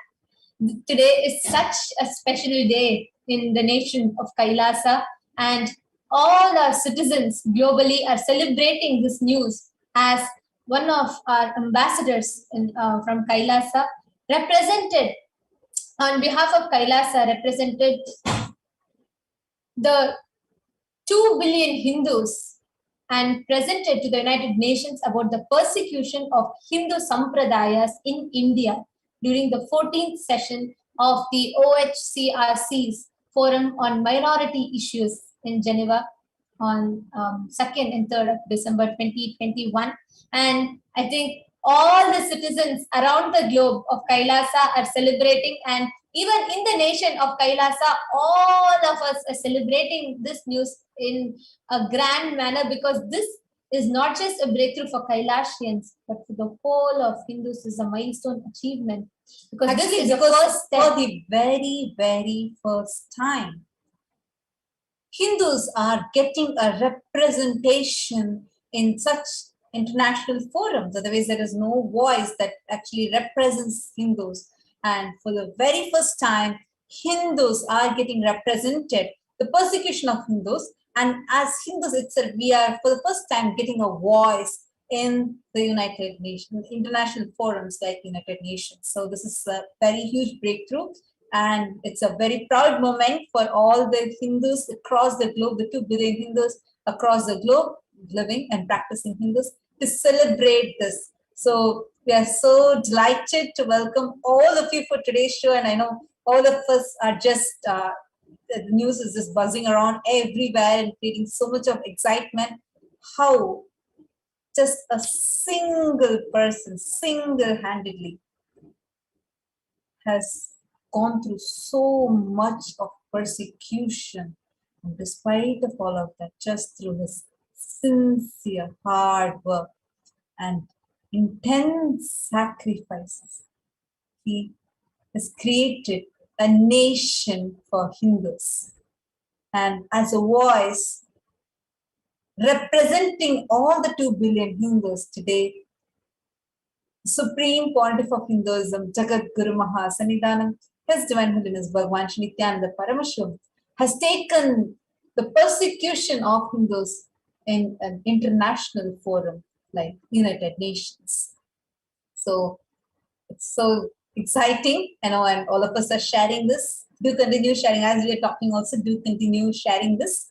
And now we are going to be entering into the body scan. We are going to be entering. Actually, we have some of you who already messaged, and we also request everyone who have requested for body scanning, Ma Selinjulam, Ma Subha Kalyana Sundaram, and whoever have requested for body scanning, please do post a message once again. I apologize, but please do post a message once again, so we are sure that we are tuned in still, and we can scan you so that we are sure you are hearing it. So please just acknowledge. You all can post a message that you request a body scanning once again, so we all can scan you. And Ma Selinjula, surely will scan for you, Ma. But we request all of you to kindly just post a message, and please do stay tuned, because once we scan, we'll share with you, and you all can acknowledge back to us if you heard it, and we can also be sure that you've received the scan. So please make sure that you're all commenting once again. If you're here watching us live right now and you need a body scanning, go ahead and you can leave a comment in our YouTube comment section under the live chat. Yes, Ma Salinjala, Ma Nitya Tattva Priyananda will be manifesting for you, but requesting if you can first acknowledge if you're here still watching us. And Ma Subha Kalyana Sundaram, I will be manifesting this power of body scanning with you, Ma. But just requesting you all to just acknowledge once if you're still tuned in with us, so we can straight enter into the power manifestation. And in the meanwhile, to all the viewers, this power of body scanning is a pure manifestation of consciousness, and this is a byproduct of the diksha, the transmission of energy from the avatar. So this is in no way an alternate or equivalent or a substitute to any medical diagnosis or any kind of medical treatment. This is a pure manifestation of consciousness. So we strongly advise and highly encourage each and every one of you to consult with your physician, take a medical opinion before you practice any of the solutions that we share. And yes, we Ma Shanti Ravishankar, sure, Ma, we'll scan you also. So Ma Subha Kalyana Sundaram, I'll be scanning you, Ma. Ma Shanti Ravishankar, we will be scanning you. So, Ma Salim, so you had requested for a body scan, and just wanted to share with you what was revealed in my third eye, Ma.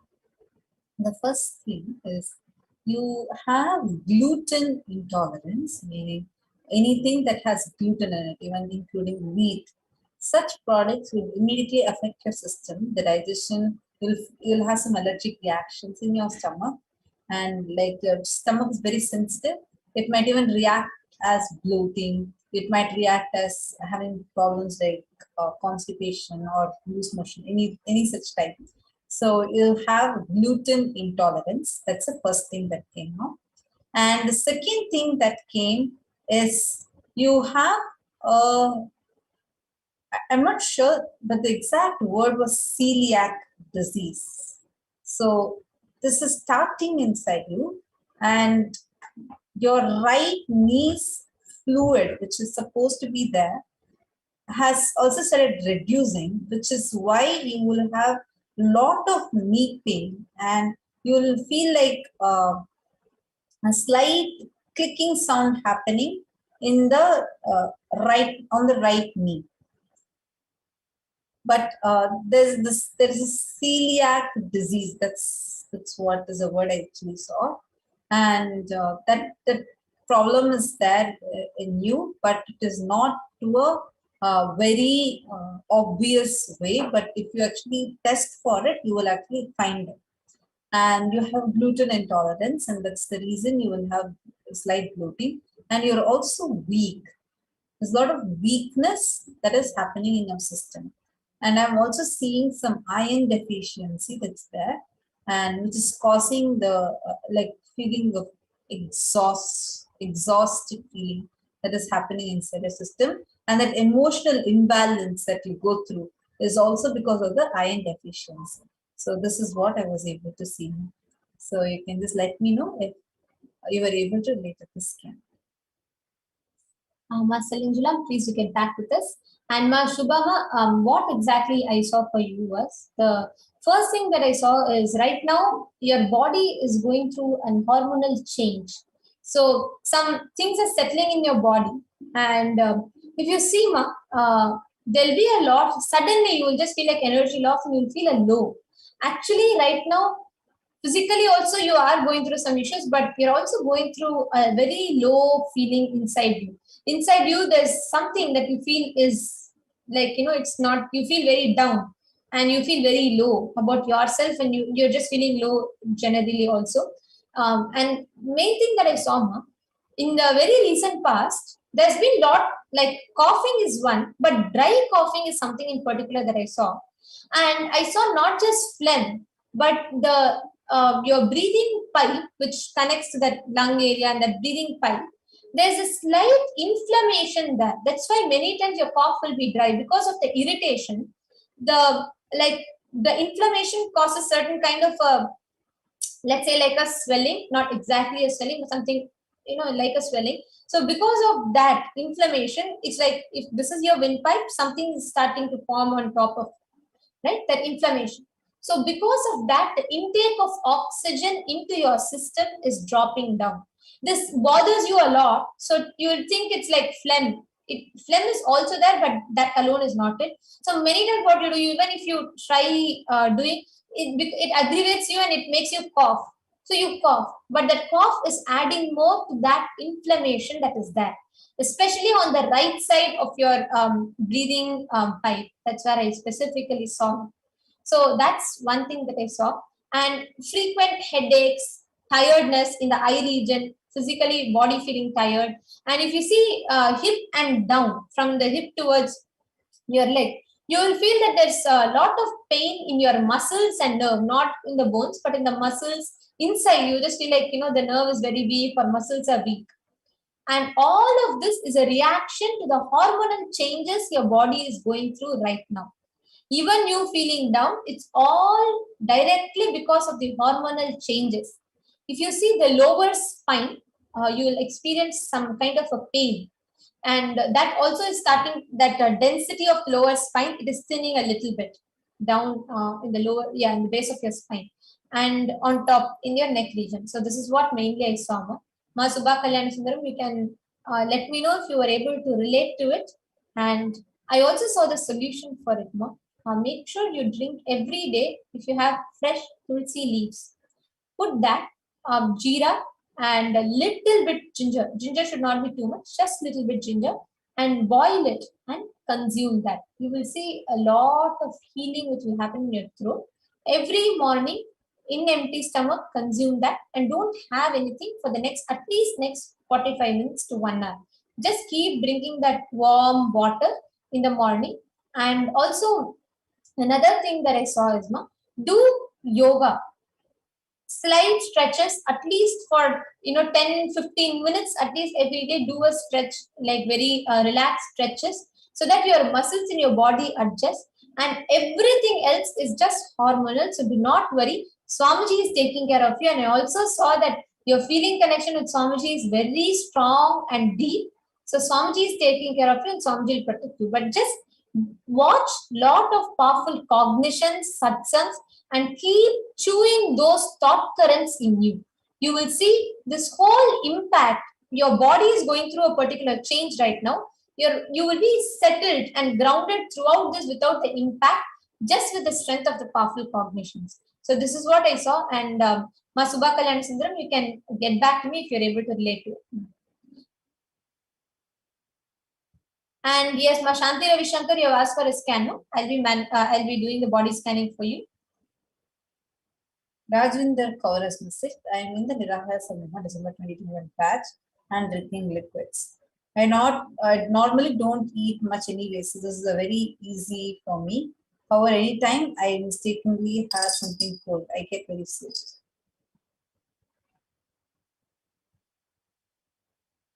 Don't worry, actually, it's mostly the detox that's happening.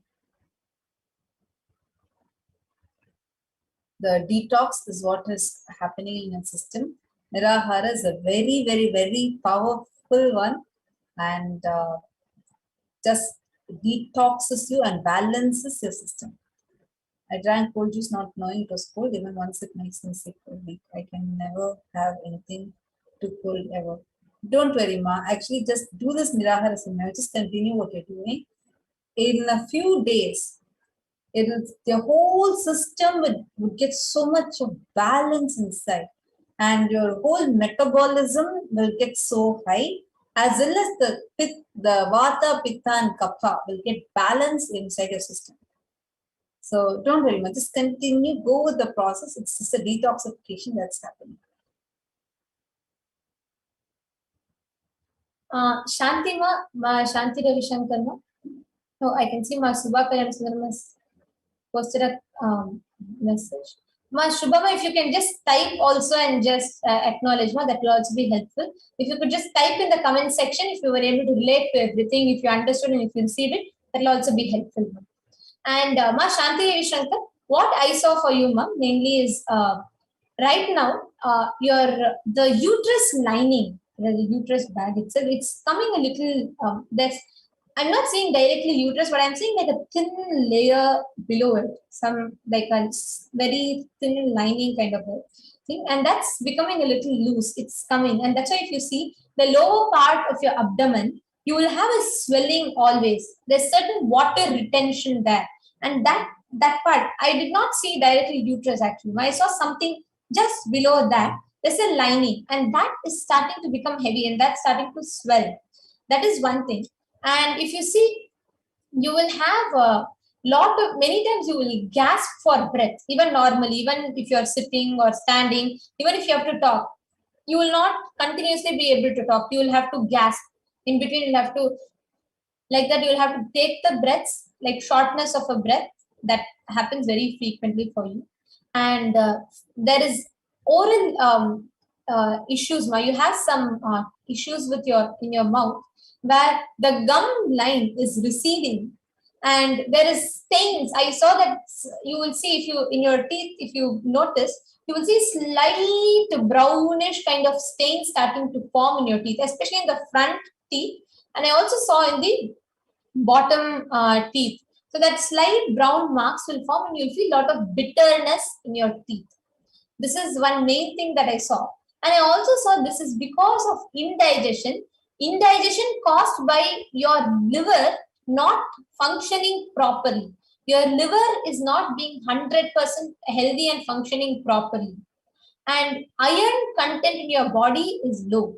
That's why this breathing and that gasping for breath, or feeling tired and fatigued, and you will feel giddy many times. And one more way this will reflect is, you will have pain in your knee, and then just below your knee, in your calf muscles, you'll have a lot of pain there.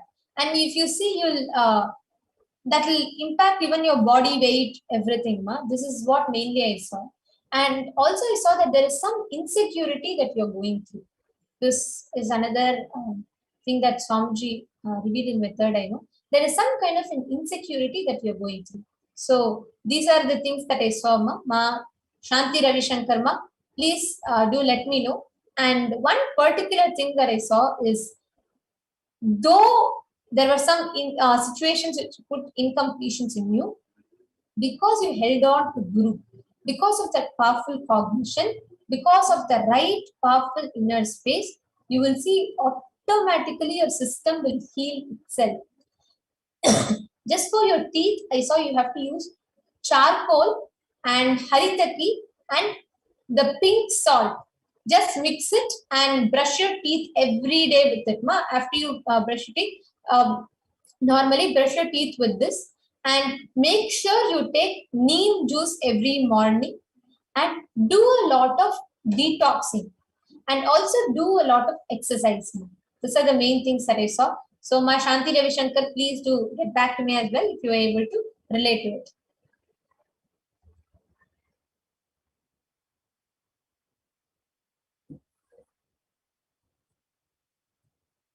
Yes.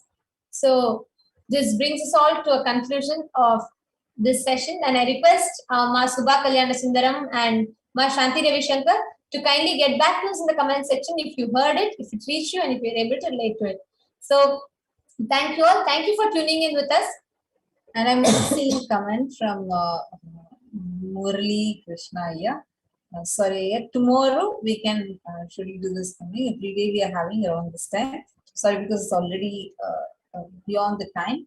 So we really apologize for this. And I will also request you can tune in at 2:15 and 2:15 or 2:30 you can log in, and we will definitely manifest this power of body scan with you.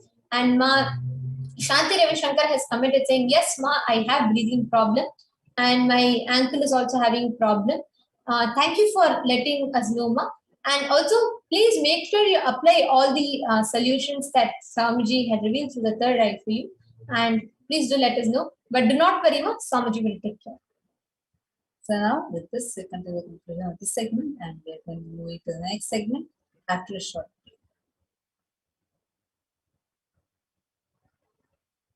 Just be alive for next 3 years. Don't die within next 3 years.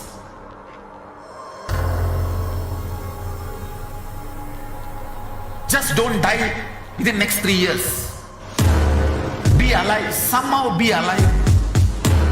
I'm working sincerely. I will reach you somehow. Somehow I will reach you. It's my commitment to humanity.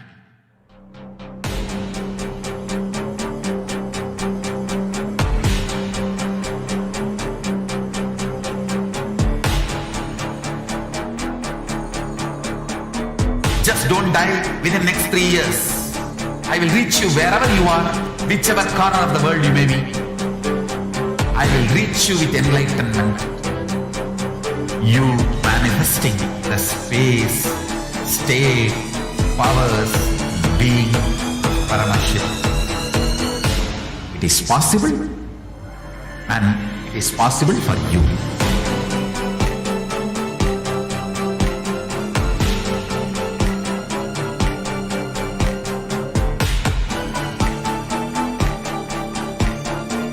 Paramashivam will reach you with enlightenment science. I know he is going to do the job. Just be alive for next 3 years. Nothing else.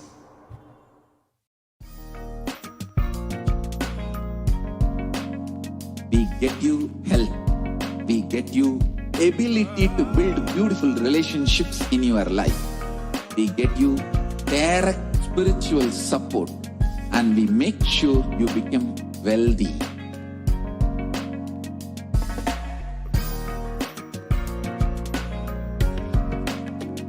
We won't stop giving you just good life. We will literally not stop till you live enlightened life. Manifesting the state of Paramashiva, space of Paramashiva, powers of Paramashiva, being of Paramashiva.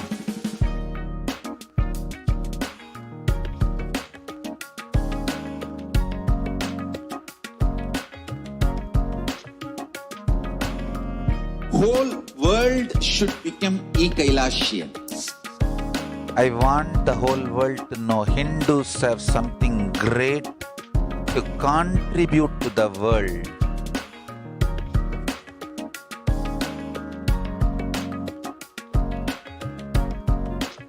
We have something great to contribute to the world.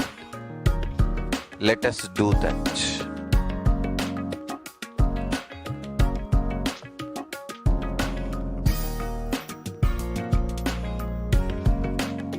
Kailasa is proper customized spiritual service helping you to identify your root patterns of suffering. We have perfected the science of helping every individual from every cultural, religious, nationality background.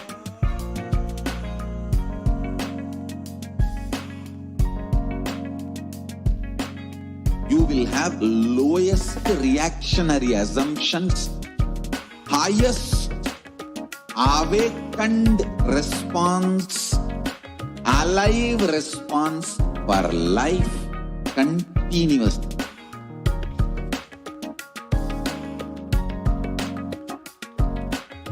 Kailasa is enlightenment ecosystem, literally enlightenment itself in your own home, wherever you are.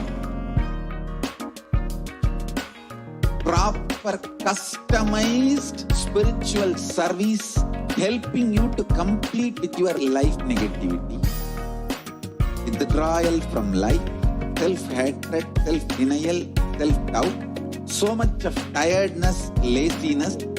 We can support you aligning your diet, your attitude, your aptitude, your understanding about life. We can help you with everything.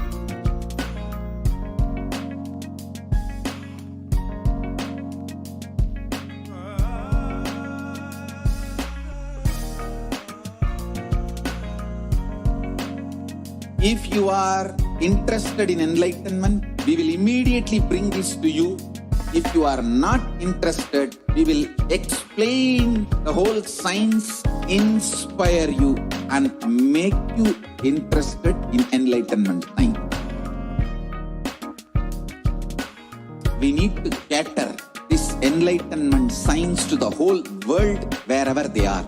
Because enlightenment is the birthright of all human beings. Kailasa is responsible to provide that to all human beings.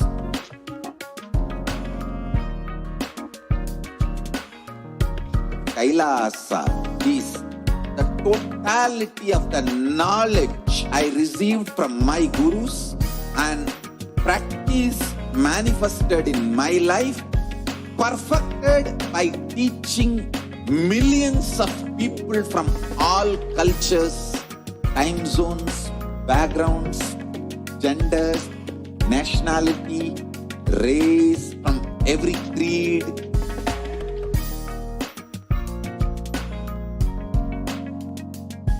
So this absolutely perfected knowledge available to you, served to you in your home without even you moving out of your couch, free of cost.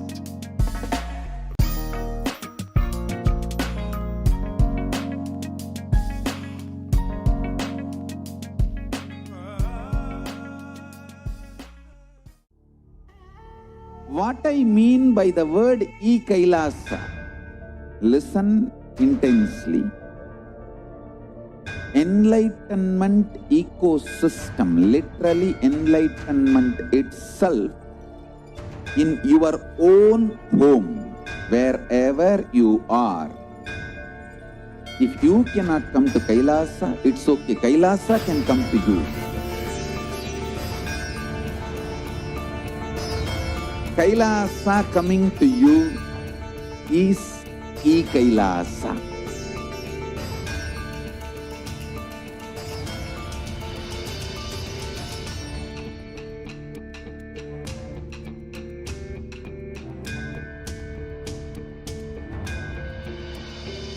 I will revive Hinduism. I am a Hindu revivalist, not by any revolution, but by evolution.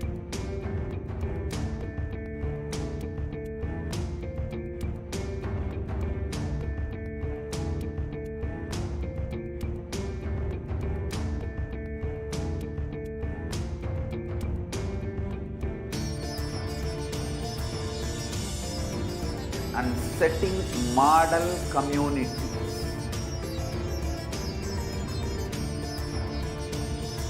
Kailasas, enlightenment ecosystems, Sarvanya Pitas all over the world.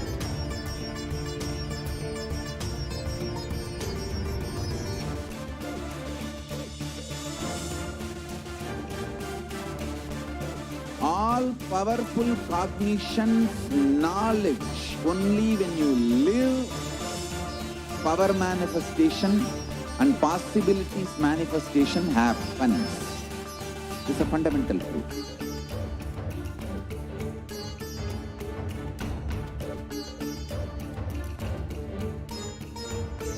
Hinduism cannot live exclusively as one sampradaya. No.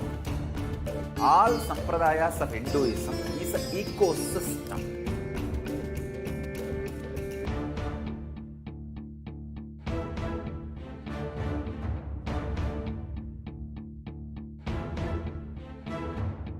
So don't keep quiet thinking that if one sampradaya is attacked, only that sampradaya is going to be affected. All of us are ecosystem.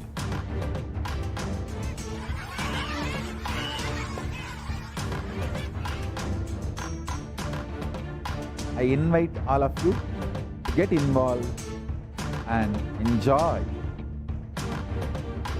Hinduism by the principle of Dharmo Rakshati Rakshitaha. When you protect Dharma, Dharma protects you. We will make the whole planet flourish spiritually, the spiritual prosperity will happen to whole planet Earth. We all have to coexist together.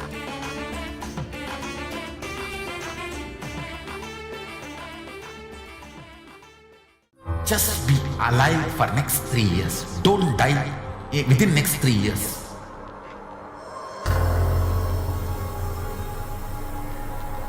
Just don't die within next 3 years. Be alive. Somehow be alive. I'm working sincerely. I will reach you somehow. Somehow I will reach you. It's my commitment to humanity.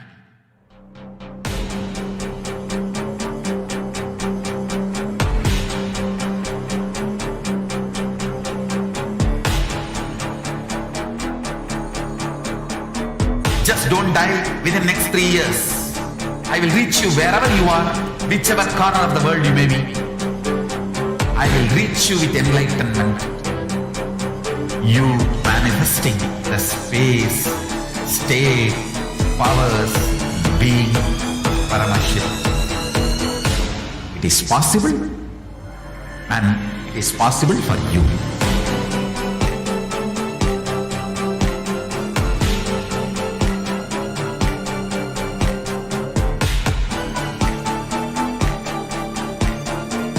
Paramashivam will reach you with enlightenment science. I know he is going to do the job. Just be alive for next 3 years. Nothing else.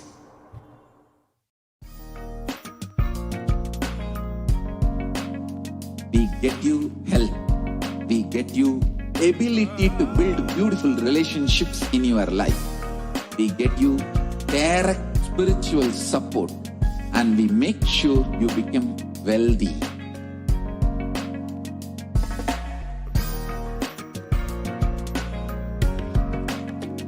We won't stop giving you just good life. We will literally not stop till you live enlightened life. Manifesting the state of Paramashiva, space of Paramashiva, powers of Paramashiva, being of Paramashiva.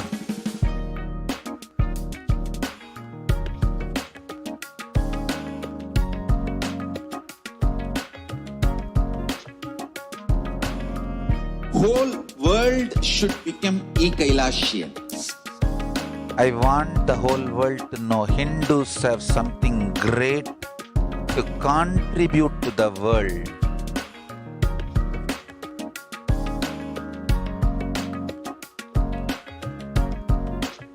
We have something great to contribute to the world. Let us do that.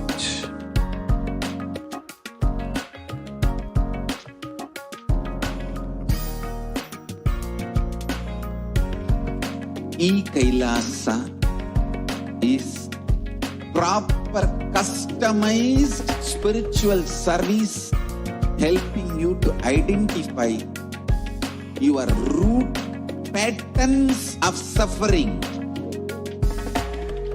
We have perfected the science of helping every individual from every cultural, religious, nationality background.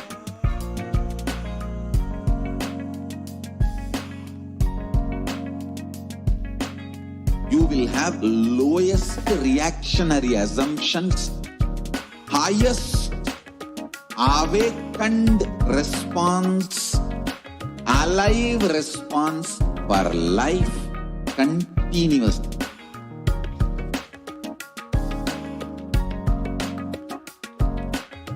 Kailasa is enlightenment ecosystem, literally enlightenment itself in your own home, wherever you are.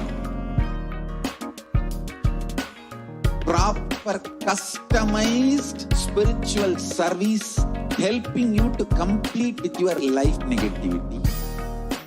Withdrawal from life, self-hatred, self-denial, self-doubt, so much of tiredness, laziness. We can support you aligning your diet, your attitude, your aptitude, your understanding about life we can help you with everything.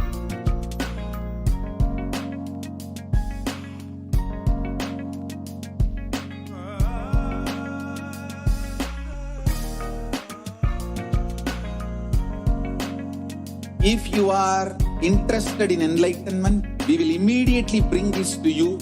If you are not interested, we will explain the whole science, inspire you and make you interested in enlightenment time. We need to cater this enlightenment science to the whole world wherever they are, because enlightenment is the birthright of all human beings. Kailasa is responsible to provide that to all human beings.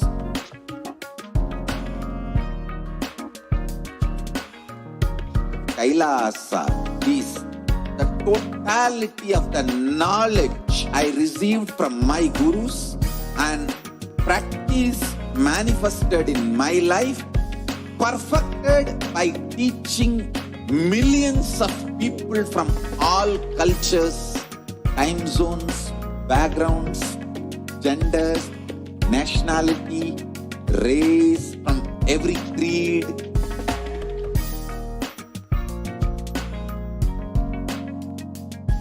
So this absolutely perfected knowledge available to you, served to you in your home without even you moving out of your couch, free of cost.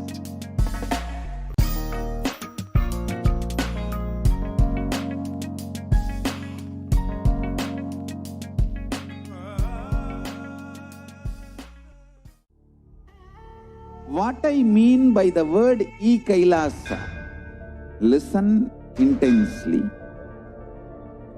Enlightenment ecosystem, literally enlightenment itself, in your own home, wherever you are. If you cannot come to Kailasa, it's okay. Kailasa can come to you.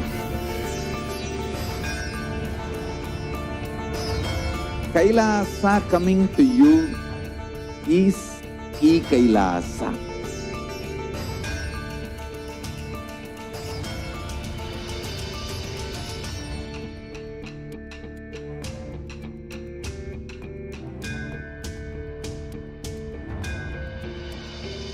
I will revive Hinduism. I am a Hindu revivalist, not by any revolution, but by evolution.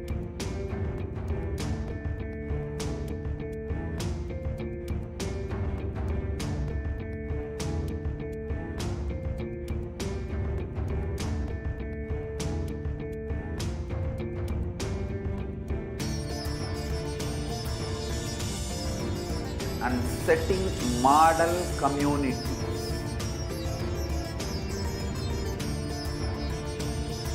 Kailasas, enlightenment ecosystems, Sarvanya Pitas all over the world.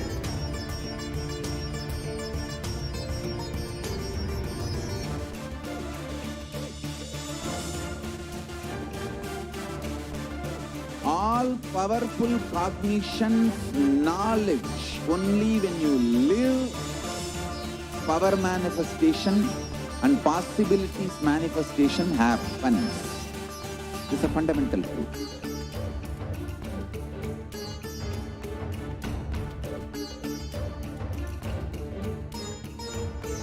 Hinduism cannot live exclusively as one sampradaya. No. All sampradayas of Hinduism is an ecosystem.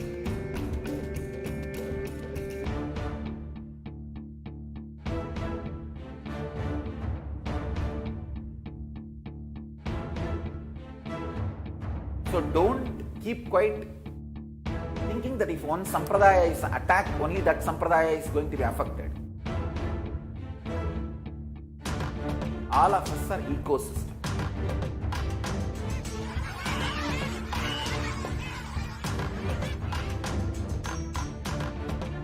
I invite all of you to get involved and enjoy Hinduism by the principle of Dharmo Rakshati Rakshitaha. When you protect Dharma, Dharma protects you. We will make the whole planet flourish spiritually. The spiritual prosperity will happen to the whole planet. We all have to coexist together.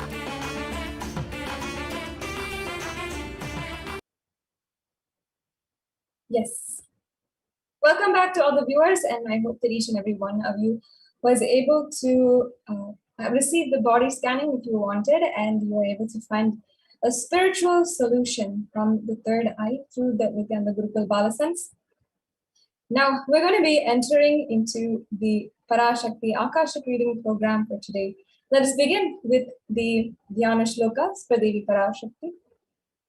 Sindhuraruna Vigraham Trinayanamanikyamaulispurat Taranayaka Shekaram Smitamuki Mapina Vakshoruham Panibhyam Malipurna Ratna Chashakam Raktotpala Bibratim Samyam Ratna Gatastaratna Charanam Dhyayet Paramambikam. This means the Divine Mother is to be meditated upon as shining in vermilion, red body with triple eyes, sporting a crown of rubies, studded with the crescent moon, a face all smiles, a splendid bust, one hand holding the jewel cup brimming with mead, and the other twirling a red lotus. Now let's go on to the next Dhyana Shloka. Arunam karuna tarangitakshim dritapashankusha pushpabana chapam animadi viravritam mayuke rahamityeva vibhavaye bhavani. It means, I meditate on the great empress. She is red in color and her eyes are full of compassion. She holds the noose, the gourd, the bow, and the flowery arrow in her hands, and she is surrounded on all sides by power such as Anama for rays, and she is herself within me. By the grace of Devi Parashakti herself, and we are each able to have the darshan of Devi Parashakti every single day and be able to understand her great revelations. Out of her extreme love and compassion, she is manifesting through the Supreme Pontiff of Hinduism, gracing us and answering all of our questions, making herself available for each and every one of us today. And she is the source Shakti, the source power from which all of us came, in which all of us are even in right now, and in which all of us are going to merge.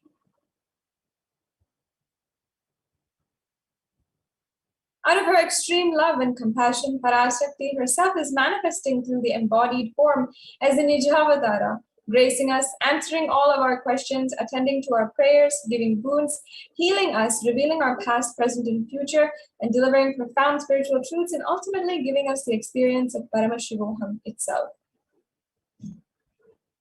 In the words of Devi Parashakti, she says, raising in Omkara, expressing as the Vedas and Agamas, blossomed as Trimkara, filled as Parashodasi, living in the 40 triangles, Kailasa Swamini, Kailasa Sripura Chintamani, Parashodasi, sitting as a part of Paramashiva, Parameshwari, who rules the world, Paramashakti, Manonmani Meenakshi as Nityananda. I took the Nijavatara here to give good boons to everyone, to bestow all goodness, Hiranya Garbha Swarupini, Brahmanda Yoni, Shami, Chandramoli, Rapala, Aparna, Uma Parvati, Savitri, Navayavana, Samrajya Lakshmi, Parameshwari, Parashodasi, Meenakshi, taking the form of Nityananda. I came as Nijavatara. With great compassion, I am blessing. Listen, people, to do good to all of you. I took the form of Nityananda and I came down as Nijavatara. Devi Parashakti continues beautifully to express that really raising in Omkara, blossoming as Shiva, Shiva manifesting as a source of existence, powers of existence, expression of existence, from the oneness of Om, blossoming into two as Prakriti and Purusha, blossoming as three Shaktis, Icha, Kriya, and Jnana Shakti, growing as the 4 Vedas, expanding as the 5 Panchabhutas, beyond the 6 chakras, filled as the Gotras of 7 Rishis, expanding as the 8 directions, existing as the 9 grahas, blossoming as 10 Indriyas, and being as the 11 Rudras, creating all worlds and bringing to life to tell and make truth blossom and to do good. Parashodasi, Meenakshi, in the form of Nityananda, came to bless every one of you.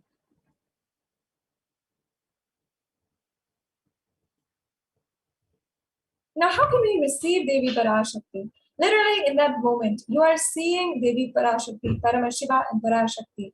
She is there in your street, so always receive her very traditionally. Keep 2 betel leaves, 1 banana, 1 betel nut, and 1 coin in front of your screen. Watch Devi, and the coin is considered to be the traditional dakshina in the Hindu tradition. It can be the lowest value. And in India, it can even be 1 paise. In the USA, it can even be 1 cent. I'm not trying to monetize, Swamiji says. Keep 1 cent even, it is okay. So for 100 days, if you have darshan, it will add up to $1. In India, even 1 paise is okay. And you can offer that to Devi. After the darshan is over, do namaskar and eat the banana, the betel leaf, and the betel nut. Take it as prasadam immediately. Collect the coins and send it to the LA temple. This betel leaf, the betel nut, may look too small, but in a few days you will see how much it adds to your sentiment that really Devi Parashakti is there, and you will not take Devi darshan for granted. Rituals will break your unconscious mentality and lifestyle and remind you and raise you to a powerful cognition. It will break your unconscious behavior. And now we're having some examples of all of the different ingredients for the tambulam offering. 2 betel leaves, 1 banana, 1 betel nut, and 1 coin. And this offering is a very simple thing that you can do in order to offer your gratitude to Devi Parashakti.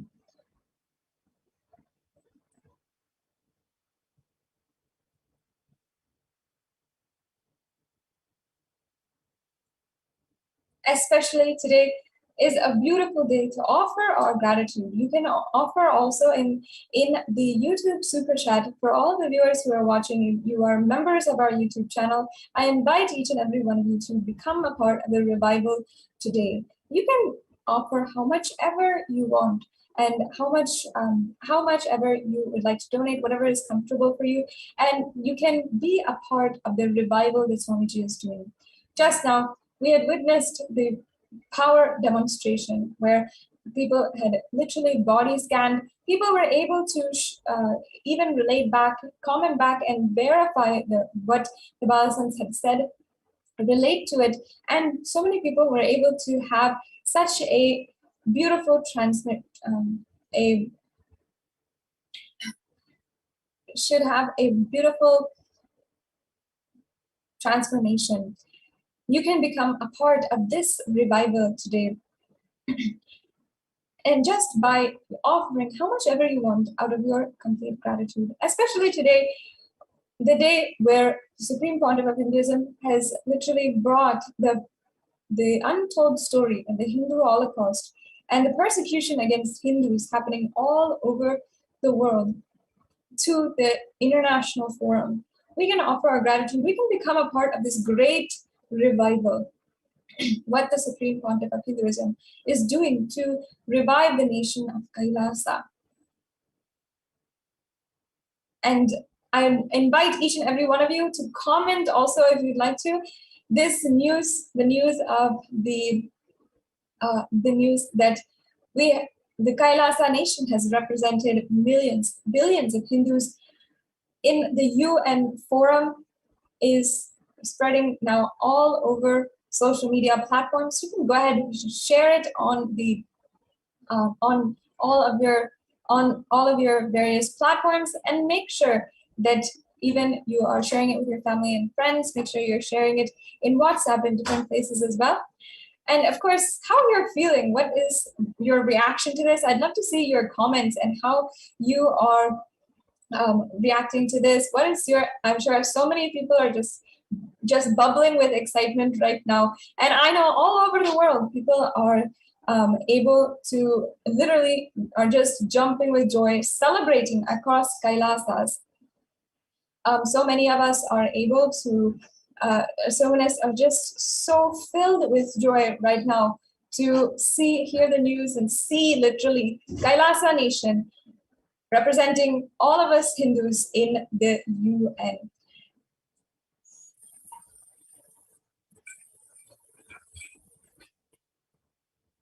And I'd love to see your comments. And each and every one of you can share. And I'd love to interact with a few of you, whoever is commenting, and see and share the excitement that of the wonderful news that is today's occasion. Then now let's begin the next segment in today's program as well. And understanding the divine feminine consciousness, how it's unique to Hinduism.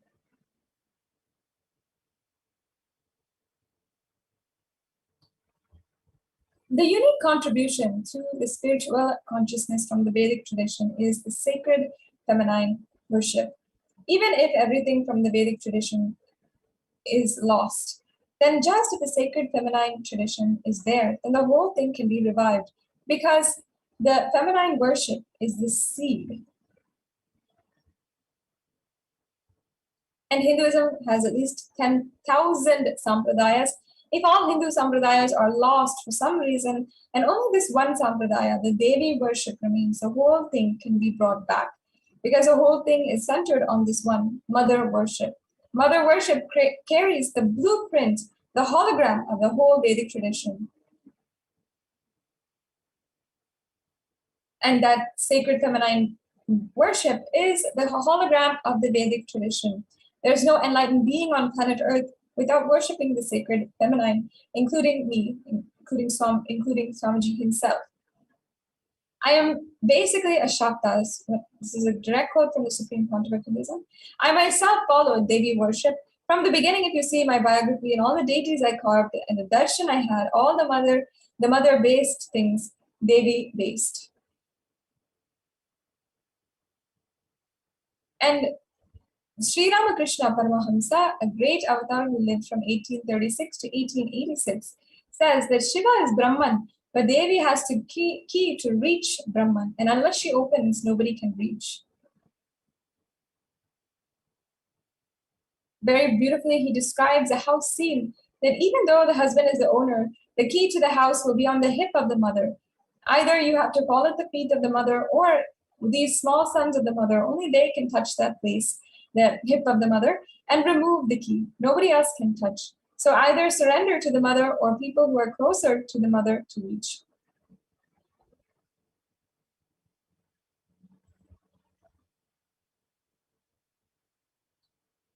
Now let us understand a little bit more about behind this science. Divine cosmic beings are real, first of all, and they manifest from Kailasa, the enlightened time-space zone, through deities and incarnations. In Madurai, Paramashiva as Bhagavan Somasundareshwara and Devi Parashakti as Devi Meenakshi came down from Kailasa and established the greatest enlightenment ecosystem. In Madurai, Bhagavan Somasundareshwara graced the people of Madurai with various miracles, and he stays in a frequency where he can immediately assume human body and relate with you, answer you, respond to you, and raise you. This whole Shiva Leelarnava in Madurai beautifully Paramashiva reveals in time, every time when he assumed the form to manifest certain power and grace, the devotee, he exemplifies the expression of a certain sacred secret that the humanity can benefit from. For example, the Leela of finding Madurai. Dhananjayan, a merchant living in Manavur, the city of Kulashekara Pandyan, the king of Madurai, one day worshipped Lord Chokkalingam, Paramashiva, in the form of a linga, the dome-shaped deity of Paramashiva. In Kadambavanam, Madurai, as he was worshipping, he had the vision of the Devas, the celestial gods, to worship Paramashiva there. He spoke of his vision to the Pandyan king, who started brooding over it. And that night, Lord Somasundarar appeared in the king's dream as a Siddha, the self-realized mystic, and advised him to convert the forest of Kadambavanam into a city. The king immediately gathered the best experts to construct a marvelous temple. And while the king performed the Shanti ceremony, the ritual performed to remove obstacles before the launch of a new venture, Lord Sundareshwara allowed the nectar, the mana, from the crescent moon on his head to mingle with the sacred Ganga water in his crest and flow on. Because it was so sweet, Maduram, the place acquired the name Madurai. Before he died, the king Kulashekara Pandyan crowned his son Malaya Dhwaja Pandyan as his successor.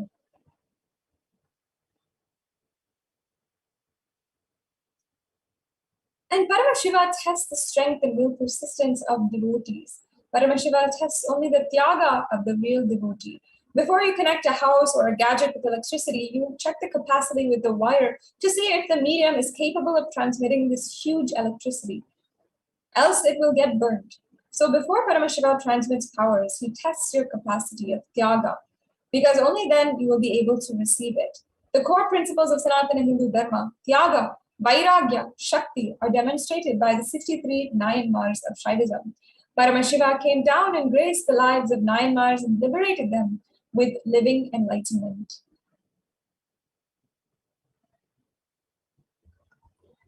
And another example is the story of Nandanar.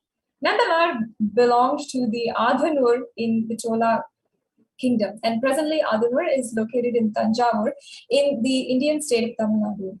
And he was born in the Pulaya caste, which is regarded as the untouchables. They were agricultural laborers and singers, and he was an embodiment of humility and devotion.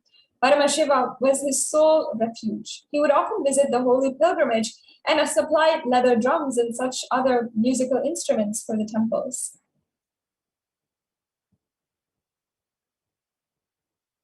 And when Nandanar went to the temples, he would stand outside of Paramashiva's temple and sing the praises of Paramashiva and dance. However, he harbored a very strong urge to pay his respects to Paramashiva at the Shivalokanatha temple in Tirupankar.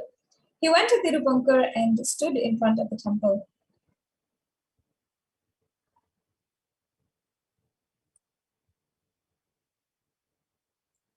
But upon seeing Paramashiva in front of the temple, he was grieved because Nandi, which is always right in front of Paramashiva and hiding him. Nandanar prayed to Paramashiva to get a glimpse of his deity. And Paramashiva was highly pleased with his devotion and asked Nandi to move a little so that Nandanar could have his darshan. Even today at the Tirupankar temple, the Nandi is leaning to one side. Nandanar had a delightful darshan of Paramashiva.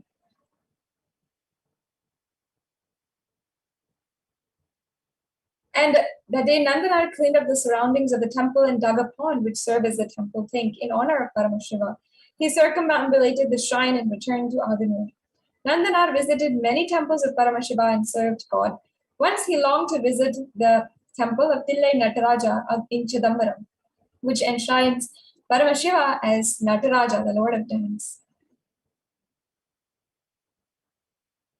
He used to say every day that he will go to the next day to Chidambaram, but he never actually dared to step in the holy town. Thus he came to be known as Tirunallai Povar, which means he will go tomorrow. Sorry, Tirunallai Povar, my mistake. It is Tirunallai Povar, which means he will go tomorrow. Finally, Nandanar reached the boundary of the Chidambaram temple, but feared to set foot in the town. He saw the smoke of fire sacrifices and heard the chants of Vedic scriptures, thinking about how he can see Nataraja's dancing icon. The Nayanars circumambulated the town numerous times and finally succumbed to fatigue and sleep. Paramashiva appeared in his dream and told Nandanar to enter the temple through a holy fire.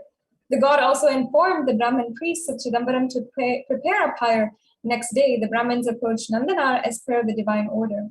And Nandanar went around the fire, and with his name on his lips, his mind fixed on the lotus feet of Paramashiva, he jumped into the fire. He emerged from the fire with a new holy body, with sacred ashes smeared all over his body and the holy thread and matted locks. He was then taken inside of the temple. In the Kanaka Sabha, he worshipped Paramashiva. He went into the divine ecstasy and was completely absorbed in the dance of Paramashiva. A dazzling light was seen in the room and Nandanar had disappeared. He had become one with Lord Nataraja.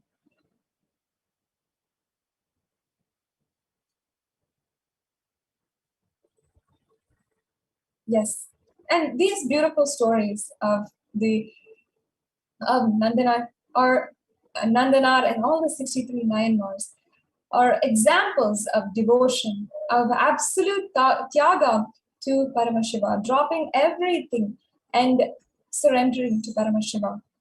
What do we have to do in order to just surrender today? Swamiji has made it ultimately the most easiest thing that we need to do. even when it comes to our completion or when it comes to becoming a part of nation. If we take up any path in a part of Kailasa, Swamiji does 90% of the tyaga that is required, and all we have to do is simply surrender, simply decide that Guru is the right path, that ultimately we are devoted and following and just surrendering out of gratitude to the Guru. Today, Swamiji has given so much and ultimately done so much for each and every one of us to experience the best, to enjoy life, and to realize our highest potential, not just enjoy material possessions, maybe wealth, health in our lives, but also experience the best of consciousness and experience all of the best of the outer world through consciousness. We'll be understanding more and more about Tyaga Paramashiva and seeing how we can connect more to Paramashiva and Parashakti today with and seeing more and more about how you can become more connected to Devi Parashakti and Paramashiva. We'll be right back with you and continuing today's program after a quick break. Just be alive for next 3 years. Don't die within next 3 years.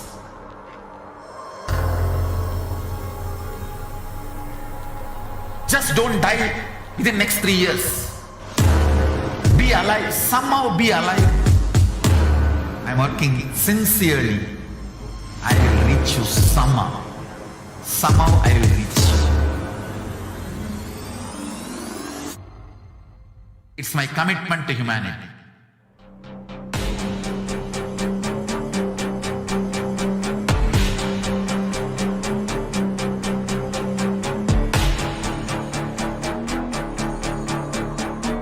Just don't die within next 3 years. I will reach you wherever you are, whichever corner of the world you may be. I will reach you with enlightenment.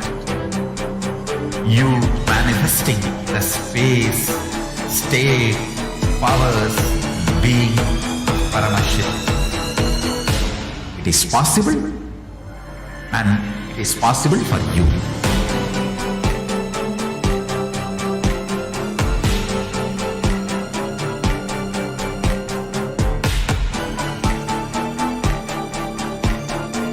Paramashiva will reach you with enlightenment science. I know he is going to do the job.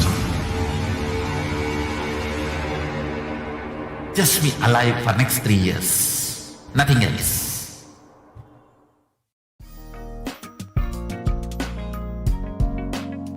We get you health.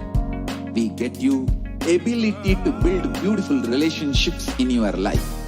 We get you direct spiritual support, and we make sure you become wealthy.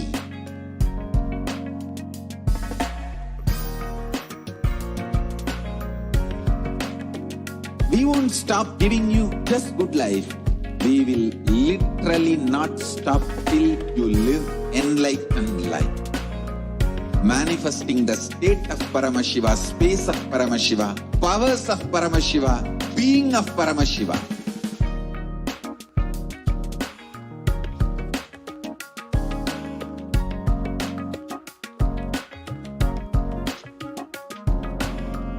Whole world should become e-Kailasian. I want the whole world to know Hindus have something great to contribute to the world.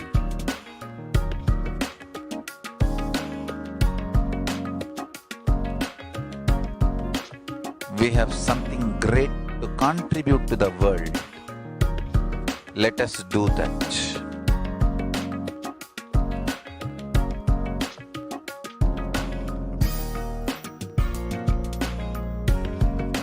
E-Kailasa is proper customized spiritual service helping you to identify your root patterns of suffering. We have perfected the science of helping every individual from every cultural, religious, nationality background.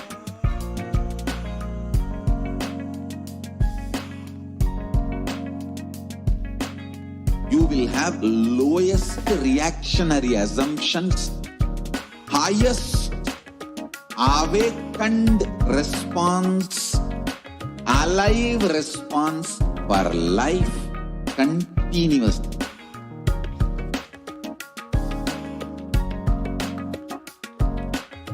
Kailasa is enlightenment ecosystem, literally enlightenment itself in your own home, wherever you are.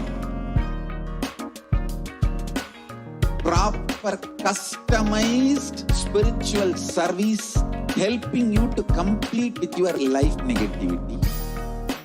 Withdrawal from life, self-hatred, self-denial, self-doubt, so much of tiredness, laziness, we can support you, aligning your diet, your attitude, your aptitude, your understanding about life.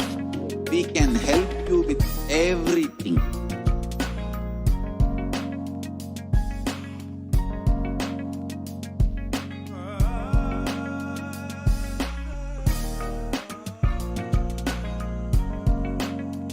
If you are interested in enlightenment, we will immediately bring this to you. If you are not interested, we will explain the whole science, inspire you, and make you interested in enlightenment science. We need to cater this enlightenment science to the whole world wherever they are, because enlightenment is the birthright of all human beings. Kailasa is responsible to provide that to all human beings.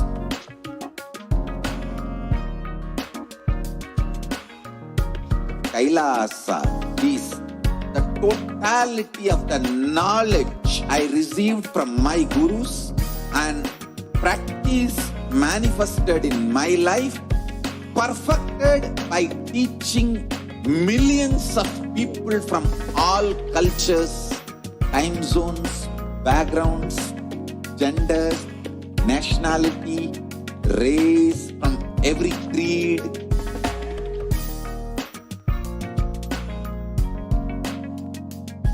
So this absolutely perfected knowledge available to you, served to you in your home, without even you moving out of your couch, free of cost.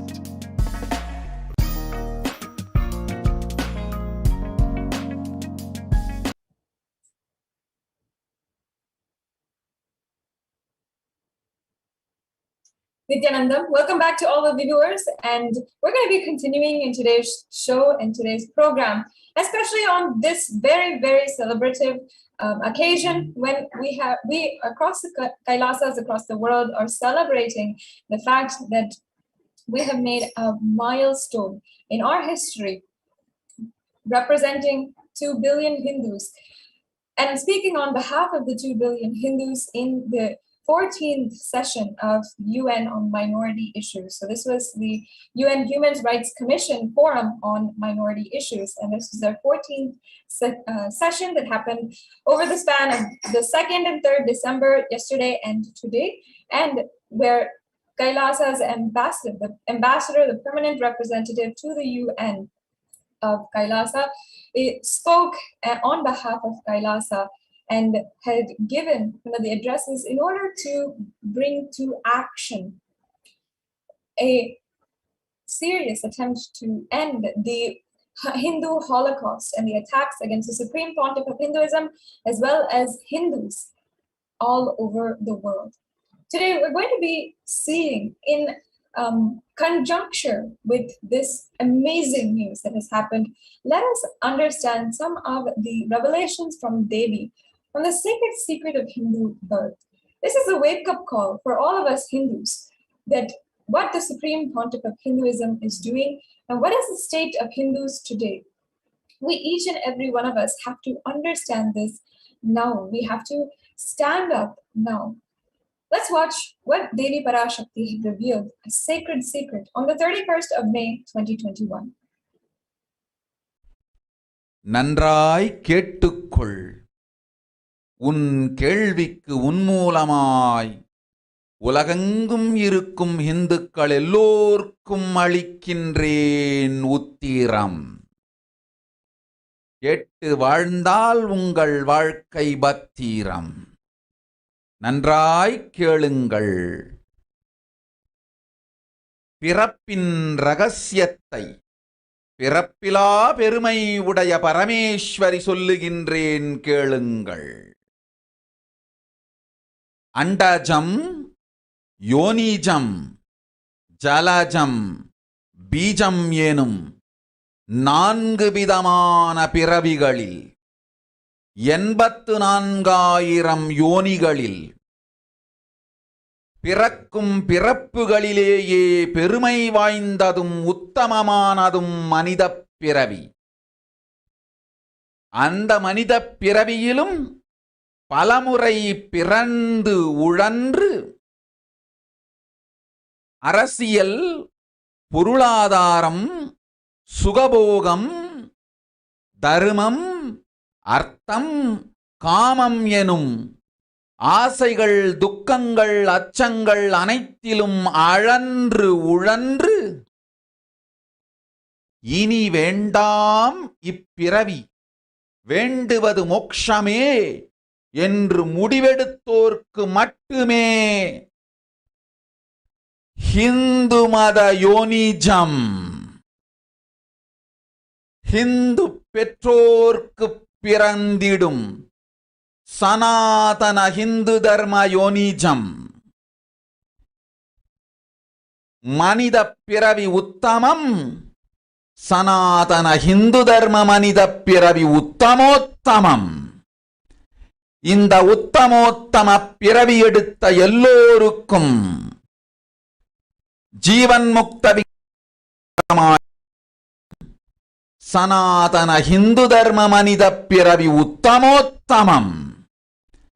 இந்த உத்தமோத்தம பிறவி எடுத்த எல்லோருக்கும் ஜீவன் முக்த விஞ்ஞானத்தையும் சனாதன தர்மத்தையும் காக்கின்ற கடமையும் உண்டு.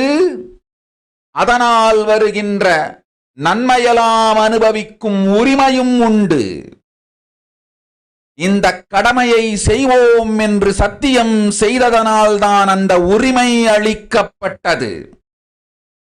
பூமிக்கு வந்தபின் மனம் மயங்கி மதிமயங்கி சனாதன தர்மம் காக்க மறந்ததனால் மாயை அவர்கள் உயிரை பறிக்கின்றாள். நன்றாய் புரிந்து கொள்ளுங்கள்.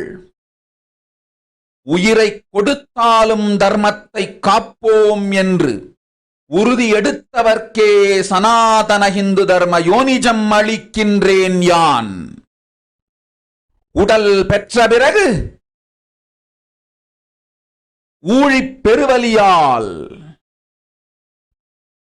ஆசை அச்சங்களை உதறவிடாது, உதறியும் விடாது சனாதன ஹிந்து தர்மம் காக்க மறந்தோரை உயிர் வாழத் தகுதியில்லாதவர் பட்டியலில் உடனடியாய் மாயை சேர்க்கின்றாள். அதனால் ராட்சசர்களும் அசுரர்களும் தானாகவே இவர்கள் உயிரை எடுக்கின்றார். நன்றாய் புரிந்து கொள்ளுங்கள். உயிரை கொடுத்தாலும் தர்மம் காப்போம் என்று நிற்பவர்க்கு நிலைத்திடும் வீரஸ்வர்க்கமும் கைலாச பதவியும் எக்காரணம் கொண்டும் தர்மம் காக்க மறந்த உத்தமோத்தம ஜனனமான சனாதன ஹிந்து ஜனனம் பெற்ற மக்களுக்கு இல்லை வேறு கதி.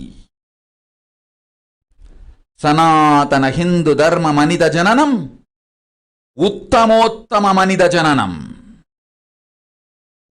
உங்கள் உரிமை உலகில் அதிகம், உங்களுக்கு கடமையும் உலகில் பெரிது. தர்மம் காத்தாலே கடமை, தர்மம் காக்காதார்க்கு உயிர் வாழும் உரிமை இல்லை.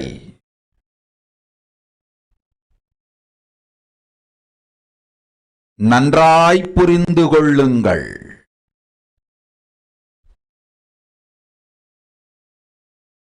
உத்தமோத்தம பிறவியான சனாதன ஹிந்து தர்ம பிறவி எடுத்த எல்லோரும் புரிந்து கொள்ளுங்கள். உங்கள் வாழ்வின் முதற்கடமை தர்மம் காத்தல். தர்மம் காக்க தர்மம் உங்களை காக்கும். சனாதன ஹிந்து தர்மம் காக்க மறந்திட்டால் வாழும் உரிமையை நீங்கள் இழந்து விடுகின்றீர்கள். அதற்கு மேல் வாழ்ந்தென்ன அழிந்தென்ன? பூமிக்கு பாரம் குறையட்டும் என்று அசுரர்களும் ராட்சதர்களும் உங்களை உண்டு தீர்க்கின்றார்கள். அதையும் மாயை கண்டு சும்மாவிருப்பாள். பிரபஞ்ச ரகசியத்தை, பிறவியின் ரகசியத்தை உலகிற்கெல்லாம் உத்தரமாய்ச் சொல்லிவிட்டேன். புரிந்து வாழ்வில் நடந்து உயிரை பத்திரமாய் பார்த்துக் கொள்ளுங்கள். அன்னை சொல்லும் அருள் சத்தியம் இது. ஓம் ஓம் ஓம்.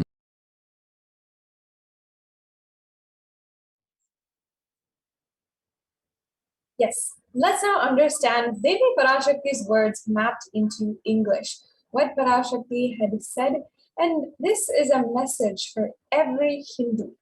Listen, Andajam, Yonijam, Jalajam, Bijam, like this in 4 types of births, 840,000 yonis. In all these births, the most greatest birth of them is the human birth. Even in that, the human birth, being born and toiled many times, after getting burned and toiled in politics, in finance, luxuries, dharma, artha, and kama. And those who decide of not wanting this birth, wanting only moksha, only those will have the Hindu Dharma Yonijam, the Sanatana Hindu Dharma Yonijam of being born to Hindu parents. Human birth is Uttamam, best. Sanatana Hindu Dharma human birth is Uttamottama, best of the best. And everyone who took this Uttamottama birth has the responsibility of protecting the science of living enlightenment and Sanatana Dharma. And also, they have the right to experiencing its benefits. This right was given to them because of their commitment given by them to do this responsibility.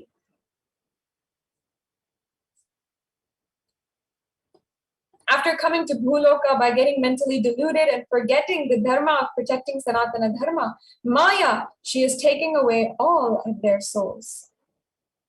Understand carefully, I am giving the Sanatana Hindu Dharma Yonijam only for those who gave the commitment of protecting Sanatana Dharma even by giving their life. After getting the body because of painful deluge, not dropping fear and greed, for those who forgot to protect Sanatana Hindu Dharma, Maya, she will immediately add them to the list of those who are not worthy of living. Therefore, Rakshasas and Asuras all automatically taking away their life. Understand properly for those who stand that even by giving their life they will protect Dharma, will permanently have Veera Swarga and Kailasa Padavi. For any reason, people who forgot to protect Dharma, having the Uttamottama birth of Sanatana Hindu Dharma birth, there is no other way for them. Sanatana Hindu Dharma human birth is Uttamottama human birth. Your rights in this world are immense. Also, your responsibility in this world is large. Protecting Dharma is responsibility. Those who do not protect Dharma, they do not have the right to live.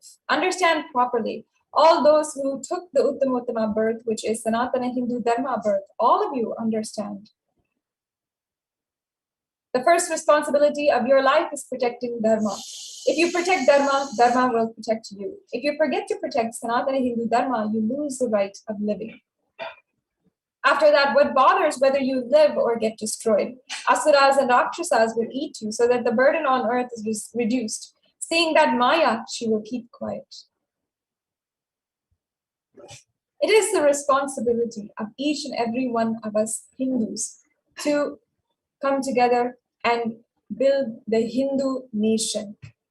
And the Supreme Pontiff of Hinduism has already established the Hindu nation, has already brought it thus far. The Supreme Pontiff of Hinduism has established so much and brought it to the point of even representing on behalf of 2 billion Hindus in the United Nations and bringing action, bringing an intention to bring an end to the Hindu Holocaust, the Hindu persecution, which has been ongoing for thousands of years. Today, the Supreme Pontiff of Hinduism and Kailasa across the world, we are celebrating that the ambassador of Kailasa has spoken in the UN, the 14th forum of the UN Human Rights Commission on Minority Issues, and has spoken representing Kailasa and voiced out on behalf of all the persecuted Hindus. Let's now just briefly watch that video, and then we'll get back to today's segment.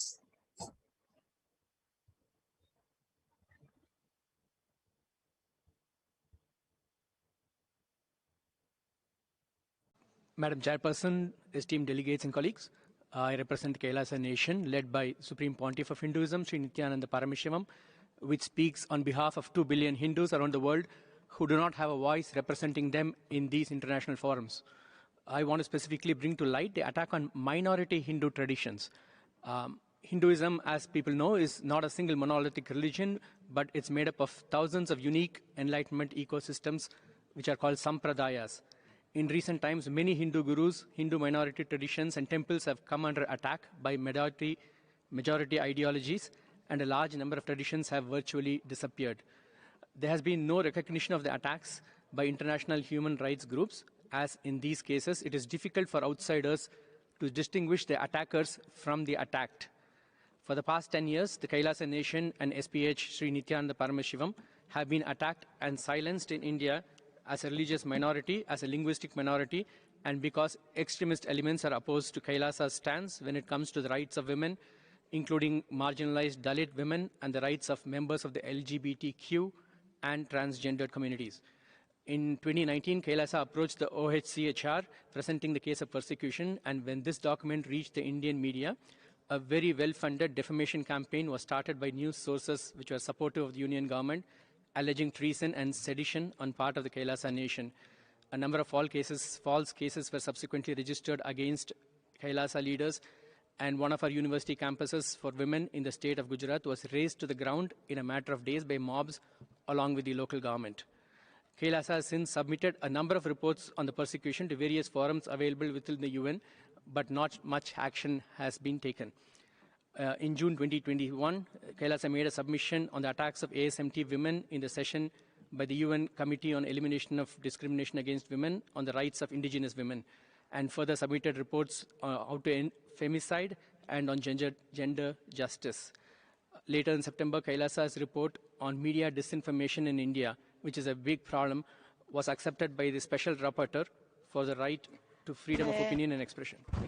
Madam Chairperson, esteemed delegates and colleagues, I represent Kailasa Nation led by Supreme Pontiff of Hinduism, Sri NITHYANANDA Paramashivam, which speaks on behalf of 2 billion Hindus around the world who do not have a voice representing them in these international forums. I want to specifically bring to light the attack on minority Hindu traditions. Hinduism, as people know, is not a single monolithic religion, but it's made up of thousands of unique enlightenment ecosystems, which are called sampradayas. In recent times, many Hindu gurus, Hindu minority traditions, and temples have come under attack by majority ideologies, and a large number of traditions have virtually disappeared. There has been no recognition of the attacks by international human rights groups, as in these cases, it is difficult for outsiders to distinguish the attackers from the attacked. For the past 10 years, the Kailasa nation and SPH Sri Nityananda Paramashivam have been attacked and silenced in India as a religious minority, as a linguistic minority, and because extremist elements are opposed to Kailasa's stance when it comes to the rights of women, including marginalized Dalit women and the rights of members of the LGBTQ and transgendered communities. In 2019, Kailasa approached the OHCHR presenting the case of persecution, and when this document reached the Indian media, a very well-funded defamation campaign was started by news sources which were supportive of the union government, alleging treason and sedition on part of the Kailasa nation. A number of false cases were subsequently registered against Kailasa leaders, and one of our university campuses for women in the state of Gujarat was razed to the ground in a matter of days by mobs along with the local government. Kailasa has since submitted a number of reports on the persecution to various forums available within the UN, but not much action has been taken. In June 2021, Kailasa made a submission on the attacks of ASMT women in the session by the UN Committee on Elimination of Discrimination Against Women on the Rights of Indigenous Women, and further submitted reports how to end femicide and on gender justice. Later in September, Kailasa's report on media disinformation in India, which is a big problem, was accepted by the Special Rapporteur for the right to freedom of opinion and expression. Madam Chairperson, esteemed delegates and colleagues, I represent Kailasa. Yes. That was the permanent representative of Kailasa to the United Nations, speaking on behalf of 2 billion Hindus and representing Kailasa and bringing an end, bringing the story of the persecuted Hindus to the international forums. Of course, across the world, so many of us are excited of this milestone that Kailasa has achieved. And I'd love to hear from all of the viewers who are watching right now, how do you feel? What is your reaction to this news? What Swamiji is doing for all of us?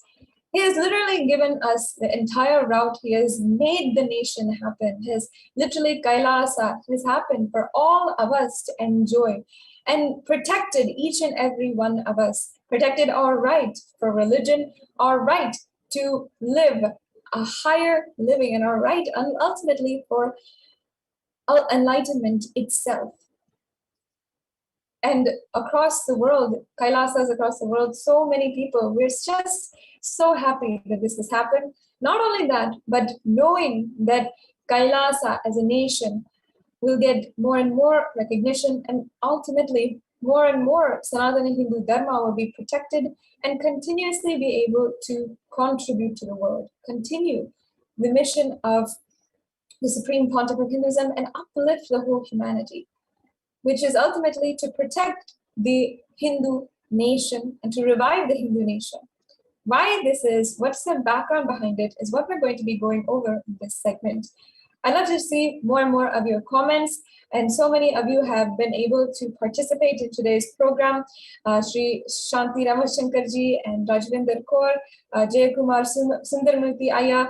So many of you have been able to participate in today's program. We'd be loving to see more participation and interact with each and every one of you about today's amazing news. Let's voice out more. Let's share more to each and every one. Share the post on Facebook and also share this link, this program link, to anyone and everyone you know, so that this news is literally going viral. It is told to the world what the Supreme Pontiff of Hinduism has done for each and every one of us Hindus.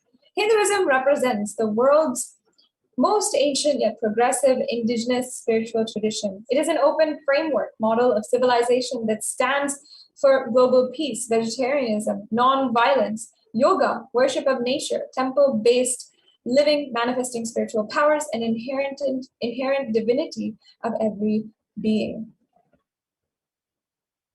We have Ma Stephanie Vamadeva Shiva Shakti saying too amazing. Yes, Ma Stephanie, of course, is amazing the leaps that Swamiji has taken Kailasa and has taken Hinduism until now. The Hindu nations were ecosystems where more and more enlightened beings could be produced, so that enlightened civilization could be kept alive and its great gifts shared with the world. And that is the intention, that is the reality of every Kailasian who has seen what Swamiji has made happen, the truths that Swamiji brought to the world, and the promise of a huge enlightened civilization that Swamiji has already made happen, that each and every one of us are standing testament to. Now let's look at a couple of references of the Hindu nations from Hindu scriptures. Elaborately in our scriptures, it is described how Hindu nations once were and what ultimately is the vision that the Supreme Pontiff of Hinduism is working for and dedicating so much, dedicating the entire Kailasa for. In the Rama Rajya, the Hindu nation ruled by Bhagavan Rama was described to be one of the greatest civilizations in the whole history. In fact, in the Valmiki Ramayana, in the Yuddha Khanda, that is chapter 128, it describes there were no widows to lament, nor there were any danger from wild animals, nor any fear-borne diseases. The world was bereft of thieves and robberies. No one felt worthless, nor did old people perform obsequies of young people. And it goes on to say, people survived for thousands of years with thousands of their progeny, all free of illness and grief. The trees were bearing flowers and fruits regularly without any injury by pests and insects. The clouds were raining in time and the wind was delightful to touch. Every caste was performing their own duties, satisfied with the work and bereft of any greed. People were intent on virtue and lived without telling lies. All the people were endowed with excellent characteristics and all engaged in virtue. And another description from the Srimad Mahabharata, from the Ashvamedika Parva, chapter 15, where it says, Devas granted rains to fulfill all wants. The world became free of all disease. There was no hunger or thirst anywhere. There was no mental suffering. Those without livelihood were given livelihood. And there was an abundance all around. There were no worldly worries left for anyone. And there was no cause of fear either. Happiness on earth was in fact even greater than in the heavens. Such a beautiful description. And that, of course, I'm sure every single one of you want to live. And it is also a goal of the United Nations to have such a civilization, to forge a world where every right of human beings is preserved, protected, and people are able to live their highest ambition, having human dignity and perpetuating human dignity in all ways, in all forms. However, and that is exactly what Hindus had lived at one point. That is an example of the way Hindus had lived. However, today, why are we not experiencing that reality? How is Hinduism the one civilization that could tell proudly that there was no crime and violence was absolutely zero? The one civilization that had so many examples of prosperity and the largest economy, stable economy for more than 2,000 years. How did that become destroyed? And what is the reality that we are seeing of Hinduism today? And what is the future of Hinduism if we continue as we are? Let's now understand phase by phase the destruction of Hindu civilization. The first phase was the Islamic invasions that happened from 800 to 1700 AD, the physical destruction of the Hindu civilization. In fact, Will Durant, who wrote and authored the book The Story of the Civilization or Oriental Heritage from 1935, had described that the Mohammedan conquest of India is probably the bloodiest in history. The Islamic historians and scholars have recorded with great glee and the slaughters of Hindus, forced conversions, abduction of Hindu women and children to slave markets, and destruction of temples. In another description by Abdullah Wasaf, who had written in 1606, he described the Islamic law prescribed for Hindus as conveyed to Aladdin Khilji, one of the emperors, the Mohammedan emperors, by his qazi or legal advisor. In that, the description says, Hindus are like mud. If silver is demanded from them, they must with greatest humility provide gold. If a Mohammedan desires to spit in a Hindu's mouth, the Hindu should open it wide for that purpose. This is exactly the descriptions that prevailed in these times. The sentiment against Hindus that prevailed and was literally a propaganda against Hindus in these times.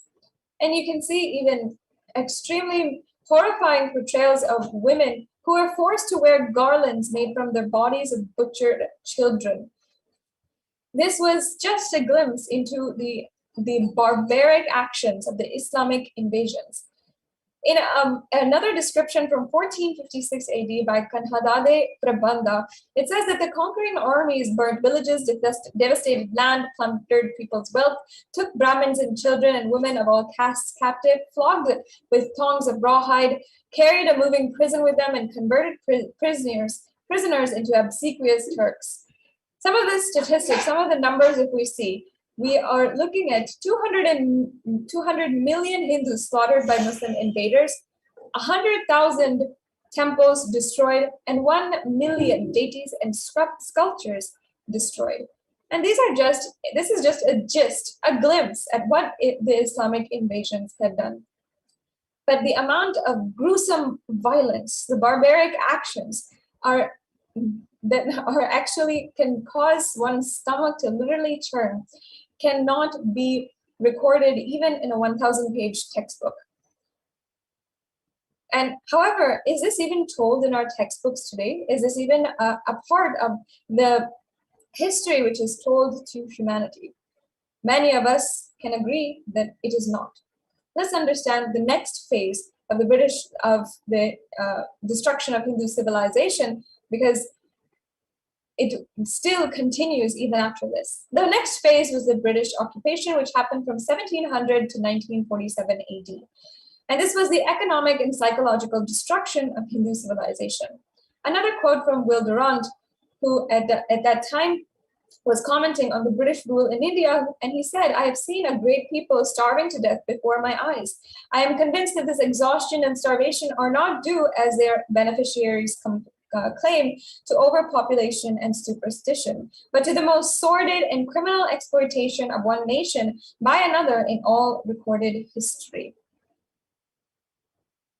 The British Empire used all possible means to destroy the Hindu civil and cultural institutions in order to delegitimize and demoralize the indigenous peoples of India so they would become slaves in their own homeland. And they did this by several means, as I said. One, discriminatory laws to instill feelings of racial inferiority. Second, they engineered famines to starve natives into submission. They annexed Hindu kingdoms to undermine the native rule. They mistranslated Hindu scriptures to instill anti-Hindu narratives. They destroyed indigenous Gurukul education system and destroyed local industries and forced importation of British goods. And they banned Indians from owning or producing firearms. And many of these strategies sound familiar to other genocides across the world. And it is very much well known that genocides have a common strategy that they use against and in order to enslave an entire civilization. The British occupation had looted from India $45 trillion over 200 years of their entire state, their entire occupation in India. And the Hindus that died from engineered famines and poverty imposed by the British policies was 45 million Hindus over a short period of time, and the native kingdoms that were usurped by the British Raj was 680. Shashi Tharoor, one of the MPs of the Indian Parliament, has said that the British came to one of the richest countries of the world, and over the course of 200 years of exploitation, looting, and destruction reduced it to a poster child of third world poverty. As you are learning this, as you are understanding the British occupation, the Islamic civilization, many of us would not have learned this. Is this something new for you, or have you learned this before? Go ahead and comment now, and let's have an active discussion in the comments section about what justice can we do to Hindus ourselves not knowing our true history. The phase 3 of this destruction of the Hindu civilization is the secular India. This is from 1947 to the present day. This started even from the independence of India. when government leaders and several different influential people had been actively against making India as a Hindu country at the time, including the first Prime Minister, Nehru, who had said what a disgusting and savage people we are. Politics, progress, socialism, communism, science, what are they before this black religious savagery? And he goes on to say, India can never be a Hindu republic.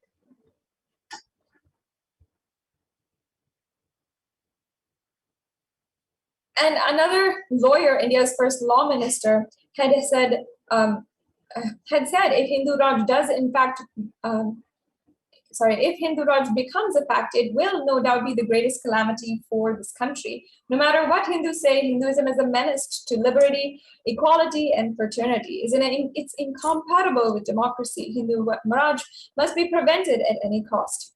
But how many years before this did he forget that Hinduism is actually the source of democracy? And it shows that even at least 100 years, for too long before this, the knowledge and the source of Hinduism and Hindu way of ruling was long gone from India. And it had become something completely different from the greatness of its past.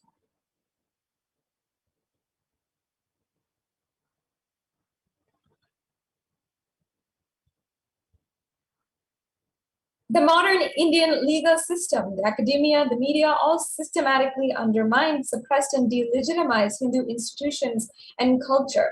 India's constitution established governmental control and taxation over Hindu temples, schools, etc., while other religions are free from interference, which sounds obviously a little bit, and the Articles 26 to 30 of India's constitution discriminate against Hindus by giving special rights and benefits to non-Hindus, government benefits and scholarships, etc. And Hindu kingdoms and self-governments was abolished. Anti-superstition laws passed to criminalize Hindu practices, and the mainstream Indian academics describes Hindus as sexist, racist, backwards, and oppressors, and negative media portrayals of Hinduism in the Bollywood and TV. You can go ahead and comment. Have you seen one of these? And what are some of the examples that you know about these things happening in a place near you? Each and every one of us has seen this kind of subjugation right in front of our eyes. Whether we are living in India or we're living outside, we've seen the amount of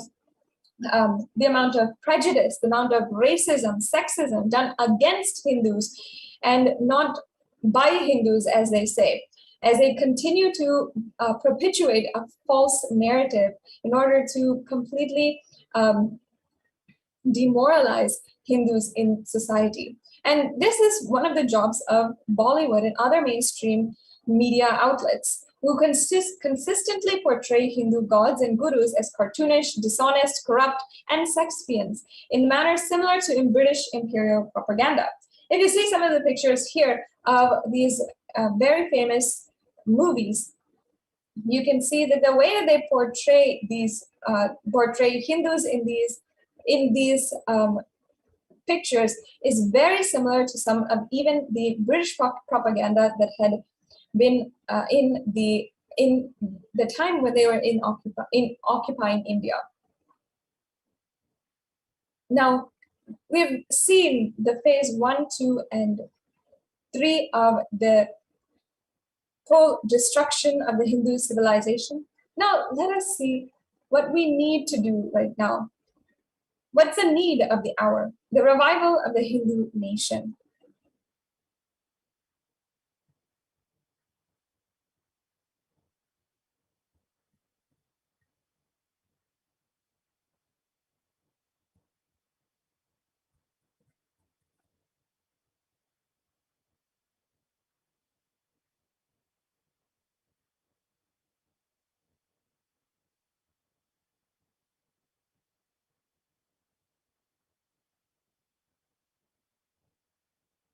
It is only the Supreme Pontiff of Hinduism who has given a vision for a Hindu civilization, reviving the Hindu civilization. The Supreme Pontiff of Hinduism has declared to the whole world, during the time of the Mahabharata, we Hindus had 56 deshas or countries, 200 states, 1 2,700 samsthanas or provinces, and 10,000 sampradayas, traditions. In all 56, we are persecuted.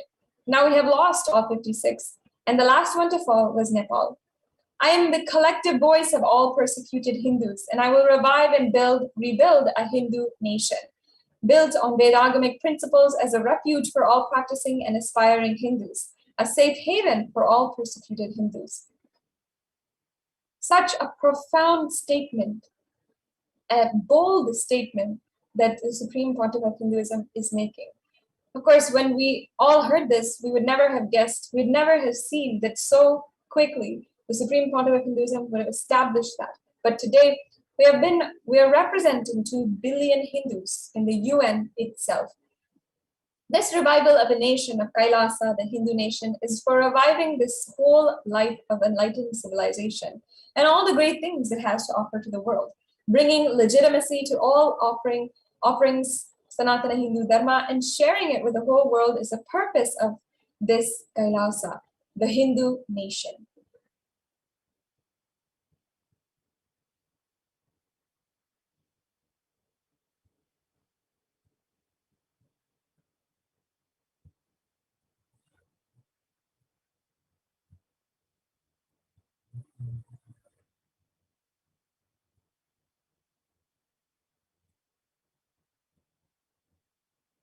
If you are understanding this and you understand the need for Kailasa right now, go ahead, make sure that you are sharing, liking, commenting, joining in on the discussion going on, and giving your thoughts, your discussion, and your experiences as a part of Kailasa, or even as you are seeing this. You can make sure you can comment in the comment section, and would love to interact with each and every one of you, see your thoughts, your experiences, and even how excited each and every one of you must be from having heard this amazing news. So now let's continue on. The administration of Kailasa. Kailasa is the revival of the cosmic constitution. Kailasa is the model nation of how Hindu enlightened civilization should be living and administered. Politics, judiciary, economics, education, everything will be revived as Paramashiva revealed in Vedagamic Sanatana Hindu Dharma's scriptures. Being one of the most persecuted civilizations, Hinduism is on the brink of extinction, such that next generation may know about Hinduism only through history books. What can we do to stand up for Hindu civilization and all that it has to offer? And this is a question for each and every one of you. What is it that you feel we can do? What's our action? What is what we can do to stand up? We as Hindus, until now, might have been completely negligent of what is going on.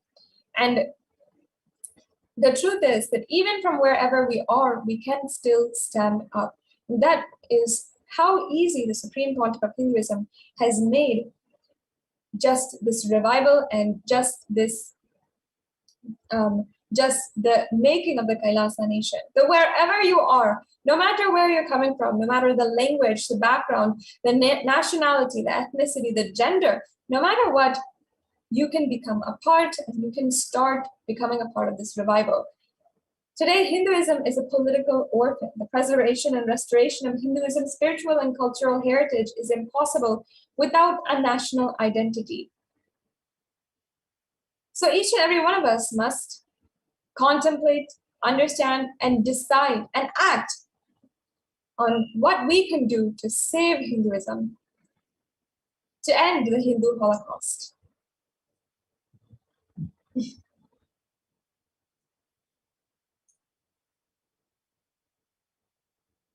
And so many of us across the world have been literally so proud, such a proud moment for Kailasa to be a part of this whole revival, because today we're able to see Kailasa representing 2 billion Hindus in the United Nations. And no matter what, this is what the Supreme Pontiff of Hinduism is telling us, reclaiming our Hindu identity. And it gives us such an assurance that with the guidance of the Supreme Pontiff of Hinduism, with his blessings, literally whatever he's declaring, whatever is that Swamiji is declaring and promising to each and every one of us will happen. And once we become a part, Swamiji simply takes care of everything. That there is not even 1% that we have to do. Simply Swamiji is making it happen no matter what. This is an outright declaration to the whole world of the power of will, persistence, and Tyaga of Swamiji himself. But what does it mean to reclaim your Hindu identity and what you can do to become a part today? Let's now understand for ourselves.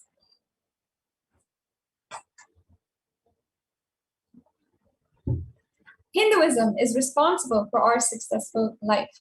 Today, let's question ourselves, and you can also participate in the discussion. You can comment and see how your Hindu identity is a part of you standing up. What does it mean to reclaim your Hindu identity? If you are healthy, wealthy, rich, successful, peaceful, happy, respectable, or if you have a stable family, if you have the best mental health, if you're proud of it and you know it, then you should know that behind that, the secret is the Hindu scriptures. It is the Hindu scriptures that which have given us the best mental setup. All the best things we Hindus have is because of Hindu scriptures. It's Hindu scriptures that is responsible. Hindu identity is responsible.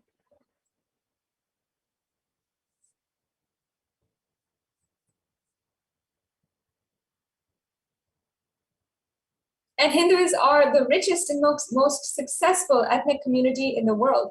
Hindu scriptures, Hindu lifestyle, our enlightened masters are responsible for this. And Hindu thought currents are responsible for this. Even in the United States, Hindus are the most educated religious group. In countries across the world, Hindus are a demographic with the most stable families and the least amount of divorce rate. Hindus have some of the highest paying positions, as well as are CEOs of the largest software engineering and technology companies. Hindus across the world are successful, wealthy, and are happy and stable. These are some of the things that every person, every human being is looking for. But Hindus might have forgotten that it is Hinduism that is the secret of our success today. Each and every one of us has to take time to remind ourselves of that. Why we are having a stable family, why we come from a stable family. However, today, it's not just because anti-Hindu elements are active, but responsible Hindus, each and every one of us who are benefiting and enjoying what our ancestors gave us, each and every one of us being inactive, that is responsible for this whole destruction of Hinduism. We have to take responsibility for all Hinduism and let all the Hindus all over the world reclaim our Hindu identity. How many of you are ready to reclaim your Hindu identity? How many of you want to stand up for Hinduism? You can go ahead, comment now, and you can participate, you can interact with us and voice out your standing up for Hinduism, standing by Swamiji. And today is such a proud moment to be able to stand with Swamiji and to be able to stand by Kailasa, as Kailasa is in the United Nations in Geneva and representing the 2 billion Hindus across the world. The truth is that it's our responsibility of Hindus to also address the world's greatest problems right now. According to the WHO, globally, more than 264 million people of all ages suffer from depression.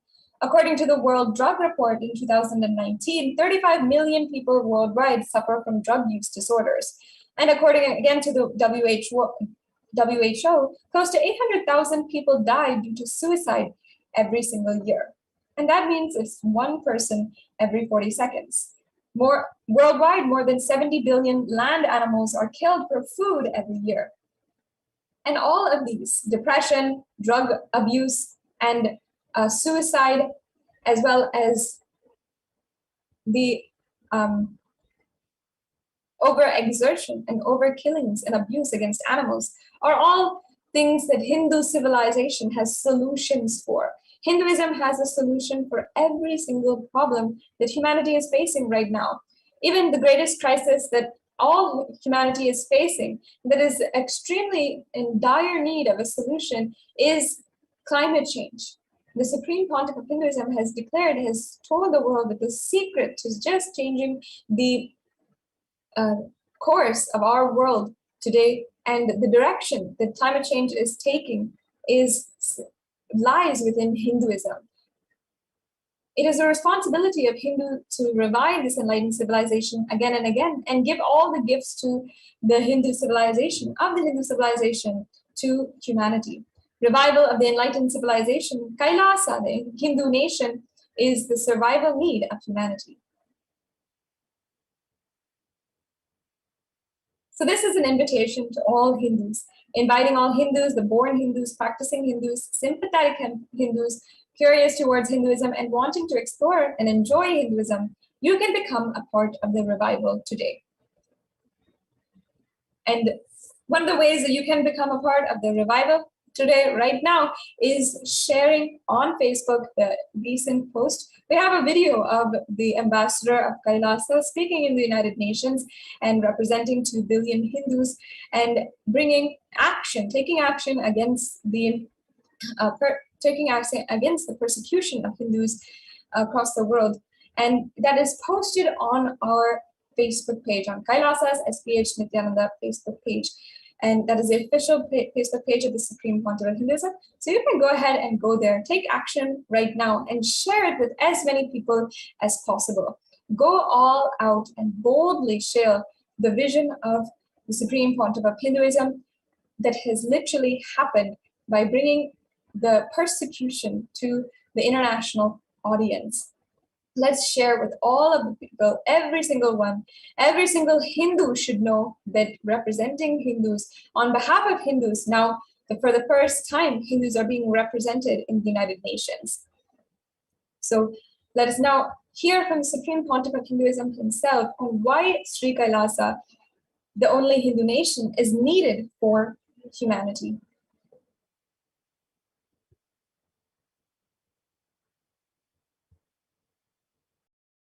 I have incorporated this Kailasa, nation without borders. Kailasa, nation without borders. In a way, I can say whole universe is the Kailasa.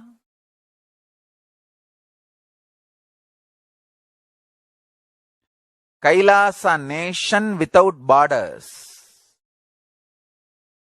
I have incorporated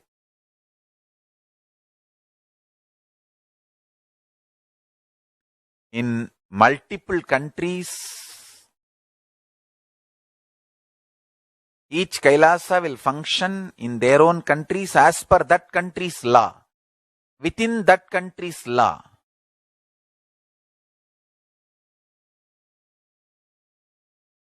Understand? The Kailasa is revived to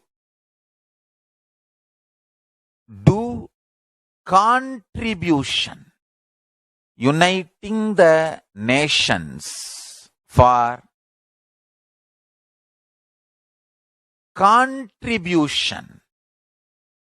Hinduism, Veda Agamas have great things to contribute to the world. Like the great power manifestation science, the ancient culture and arts, the ancient lifestyle truths, the ancient medical practices and medicinal knowledge, the ancient indigenous cultural heritage and jewelry, perfume, dance, music, in every level Hinduism has so much to contribute. Veda agamic traditions have so much to contribute. To share all this with the world. To contribute to the world.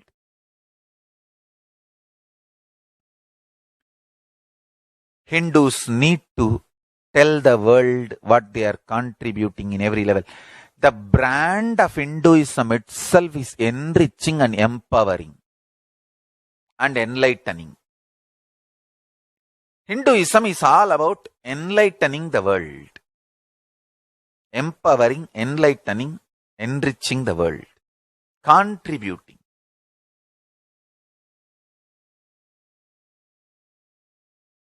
That is our spiritual life. That is our spiritual strength. That is our spiritual core principle. O humanity, I request you with folded hands, some one corner of the world, if you just give me few hundred acres, I will keep this whole science alive. Leave it for the whole humanity freely. Fortunately, Paramashiva has given me the power to decode all this Hindu medicinal system, Hindu judiciary system, Hindu social law and order system, Hindu power manifestation system, Hindu mental sciences system, Hindu yogic sciences, the sciences of Hindu biology, Hindu physics, Hindu psychology, Hindu physiology, Hindu chemistry, all this Paramashiva has given me the power to decode. Whatever the remaining scriptures are available with the humanity, Paramashiva has blessed me, and I have collected, not only I have collected and organized, I can decode. This whole science can be kept alive in any one corner of the world. Just few hundred acres are given for me to live peacefully and exist peacefully. I can store this whole thing alive and contribute it to humanity. Humanity can become better and better and better. I can make the planet Earth so much better place to live. I am here to contribute, and I will continue to contribute.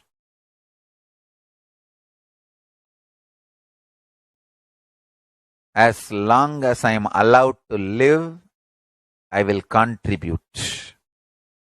I have collected all the remaining available scriptures, maybe 2 crore books. 2 crore means 20 million, I think, books on Hindu physics, Hindu chemistry, Hindu biology, Hindu physiology, Hindu psychology, Hindu law and order, Hindu social system, the power manifestation sciences of Hinduism, yogic sciences of Hinduism. I have collected, and Paramashiva has given me the blessings and power to decode. I have decoded and continuing to decode them. If the humanity, somebody is kind enough to give me few hundred acres in one corner of the world and let me live peacefully, I can keep all these scriptures there and go on sharing with the world, revealing this whole sciences to the world, and go on contributing. I don't need anything other than 1 cup of curd rice every day. That's all. A cup of curd rice per day, over. I can go on be giving this to the world. I can add to the world. I can make the world a better place to live. That's all I have to say.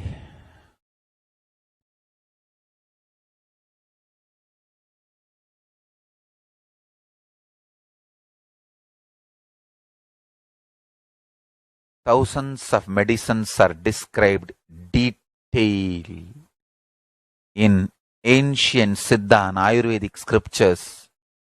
Paramashiva has given me the power to decode them, read them, and properly translate and map them to the modern day human language. And I am ready to work 20 hours a day. I just need few hundred acres where I can sit peacefully and keep this library, run a Gurukul where thousands of people can learn this and share it with the world, understand.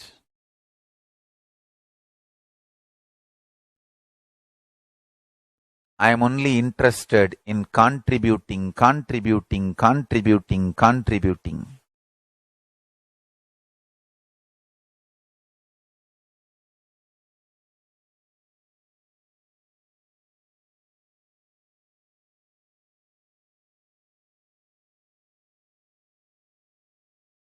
If we can decode all this great knowledge, whole world can prosper from this knowledge. Whole world can enjoy from this knowledge. If I prosper, I will only create a university. I will not create anything else. If the Hindus prosper, they will only create education institutions. Because Hinduism is all about giving, contributing. If I prosper, I'll create university, that's all. Kailasa is all about university to decode the ancient sciences and share with the world. Understand?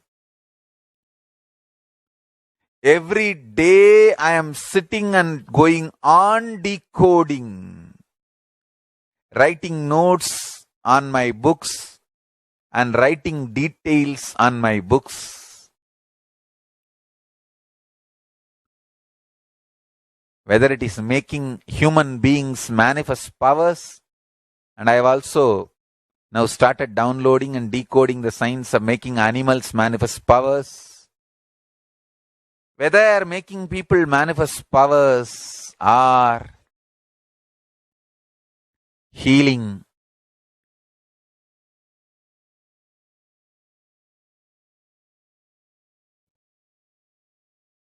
in every level, life is all about contribution.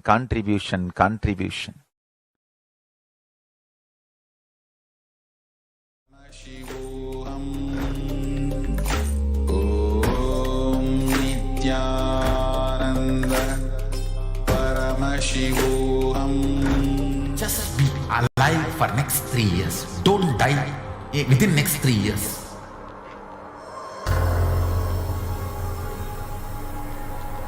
Just don't die within next 3 years. Be alive. Somehow be alive. I'm working sincerely. I will reach you somehow. Somehow I will reach you. It's my commitment to humanity.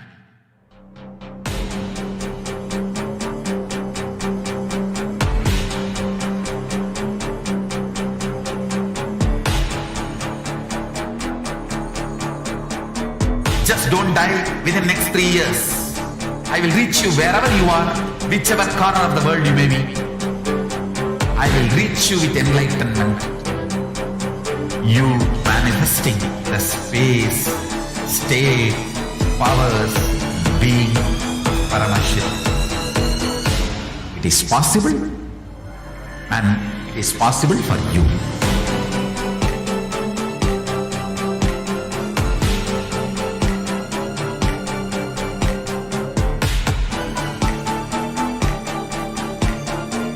Paramashiva will reach you with enlightenment signs. I know he is going to do the job. Just be alive for next 3 years. Nothing else.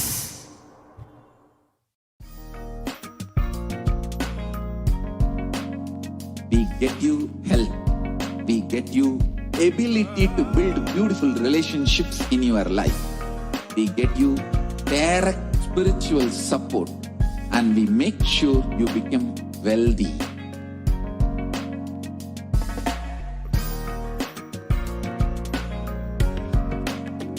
We won't stop giving you just good life.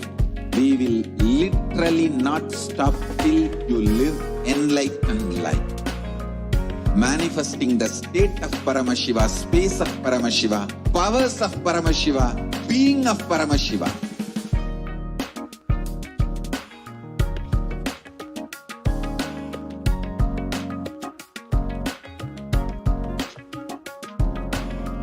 Whole world should become e-Kailasians.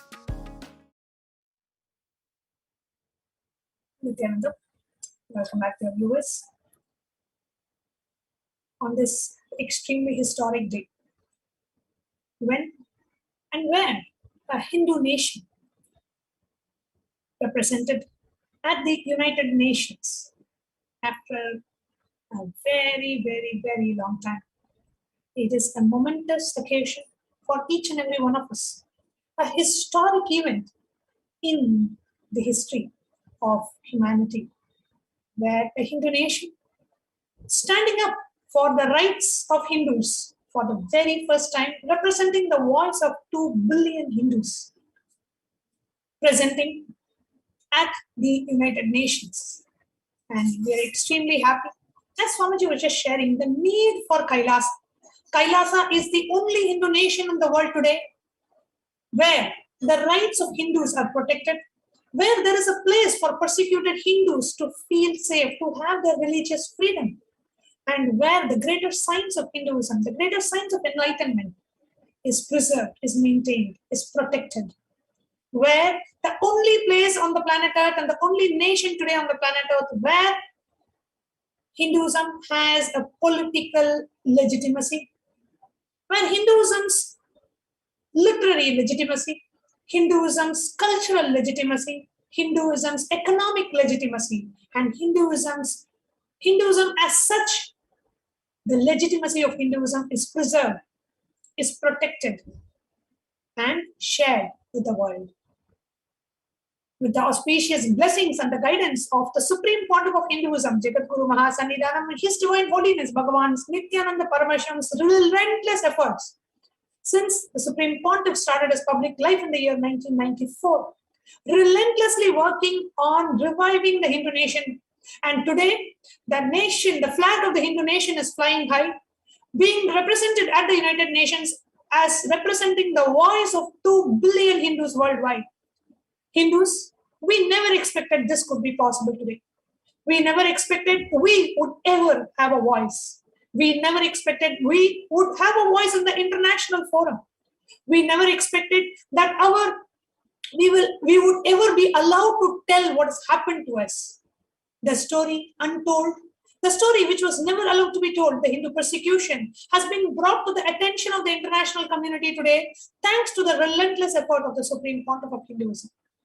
Today, the Hindu flag, the Dharma Dwaja, is flying high because of the sacrifice, the hard work, and the compassion of the Supreme Pontiff of Hinduism, working to revive Kailasa, working to revive the enlightened civilizational nation, working to revive and protect Hinduism. Sanatana Hindu Dharma, as we all know it, is the world's oldest and the most ancient living civilization in the world today. And today, with the very incarnation of Paramashiva had to happen on the planet Earth, because that was the only possibility for Hinduism to be protected, for Hinduism to be revived. With extreme gratitude At the divine lotus feet of the Supreme Pontiff of Hinduism, we, as all the Hindus all over the world, we today feel we are protected. We today feel we have a home. We today feel that our voices are heard. We today feel that the 5,000 years of relentless persecution on Hinduism is finally getting noticed. What our ancestors went through, what our forefathers went through is finally being brought to the attention of the international community. We have the Supreme Pontiff of Hinduism. With that, let us now watch the presentation by the Honorary Ambassador of Kailasa at the United Nations earlier last evening. Madam Chairperson, esteemed delegates and colleagues, I represent Kailasa Nation led by Supreme Pontiff of Hinduism, Sri Nithyananda Paramashivam, which speaks on behalf of 2 billion Hindus around the world who do not have a voice representing them in these international forums. I want to specifically bring to light the attack on minority Hindu traditions. Hinduism, as people know, is not a single monolithic religion, but it's made up of thousands of unique enlightenment ecosystems, which are called sampradayas. In recent times, many Hindu gurus, Hindu minority traditions, and temples have come under attack by majority ideologies, and a large number of traditions have virtually disappeared. There has been no recognition of the attacks by international human rights groups, as in these cases, it is difficult for outsiders to distinguish the attackers from the attacked. For the past 10 years, the Kailasa Nation and SPH Sri Nithyananda Paramashivam have been attacked and silenced in India as a religious minority, as a linguistic minority, and because extremist elements are opposed to Kailasa's stance when it comes to the rights of women, including marginalized Dalit women and the rights of members of the LGBTQ and transgendered communities.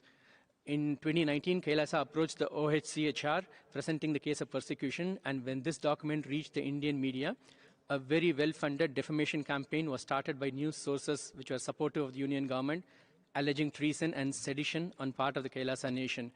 A number of false cases were subsequently registered against Kailasa leaders, and one of our university campuses for women in the state of Gujarat was razed to the ground in a matter of days by mobs along with the local government.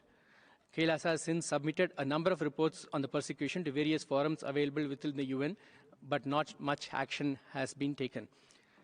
In June 2021, Kailasa made a submission on the attacks of ASMT women in the session by the UN Committee on Elimination of Discrimination Against Women on the rights of indigenous women, and further submitted reports how to end femicide and on gender justice. Later in September, Kailasa's report on media disinformation in India, which is a big problem, was accepted by the Special Rapporteur for the right to freedom of opinion and expression. Madam Chairperson. Just listening to this clip, in the mind of every living, practicing Hindu, in the mind of all the Hindus worldwide, we feel so proud, we feel so fulfilled that we today are proud to announce that the Hindu nation has a representation in the United Nations along with all the other member nations of the UN. Today, Kailasa has a seat, Kailasa has a voice at the United Nations. Thanks to the relentless hard work, effort of the Supreme Pontiff of Hinduism. So with that, we will now, if you are watching this live, I'm sure each and every one of us are celebrating this moment, watching this video over and over and over again. And you can comment in the YouTube live chat. How do you feel? How does it feel to know that, the Hindu nation, today we have no Hindu nations in the world, and the only Hindu nation, Kailasa, is representing the voice of 2 billion Hindus in the United Nations. How does it feel when you think about it? Please do comment in the YouTube live chat as we move on to this segment of presenting the various offerings that we have for Devi Parashakti. What are the various ways we can connect with Devi Parashakti? Who's the source of this entire universe?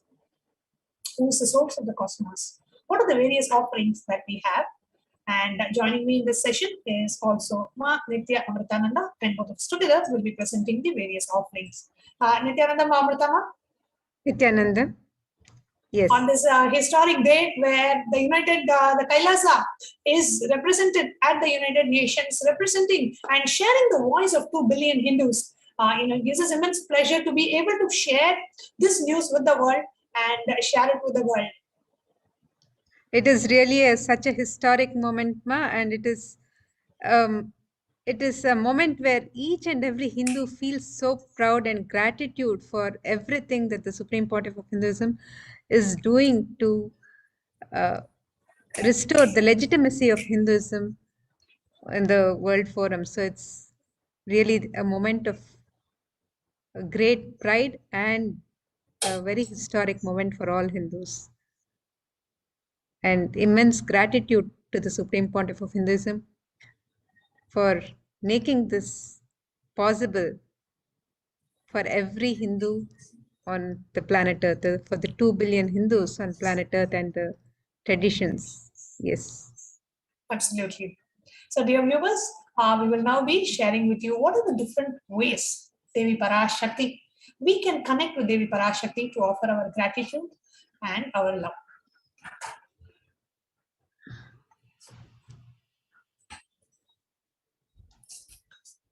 Go ahead, Ma. Yes. So the first offering that we have for Devi Parashakti is the offering of the E-Hundi, which is the offering of any token of gratitude to Devi Parashakti. You can offer any amount and in multiple currencies. You can offer your token of love and devotion to Devi Parashakti through the E-Hundi offerings. And Devi is described in the Lalita Sahasranama as Bhakti Priya. This verse describes Bhakti Priya, Bhakti Gamya, Bhakti Vashya, Bhayapaha, Shambhavi, Sharadharadhya, Sharvani, Sharmadaini. And the translation of this verse, it says, Devi is fond of true devotion and is realized through true devotion. She can be won over through true devotion and she removes all fear. If there is any fear in the minds of the devotees, Devi is sure to remove that fear. And it is stated that Devi likes to be worshipped in autumn. Here, it is meant the autumn of our lives when our thoughts turn more and more inwards. The role of the divine is known and understood clearly, and the need for Devi worship becomes stronger. So you can make this offering of the E-Hundi, which is the offering where you can make the offering in any amount and in multiple currencies. So you can register for this on the website www.kailasamailer.com/sevas. The next offering we have is the offering of the Sankalpa, the offering of the conscious resolution. The reference from the Hindu scriptures, Saundarya Lahari, it says, let the mantras I chant with the sacrifice in my soul become the chanting of your name. Let all my movements become auspicious mudras. Let my travel become perambulations around thee. Let my act of eating and drinking become the offerings and oblations in the Homa and Yajna to thee. Let my act of sleeping become salutations to you, and let all actions of pleasure of mine become part of your worship. Blessings for both asked and unasked, remembered and forgotten wishes to manifest by the grace of Devi Parashakti.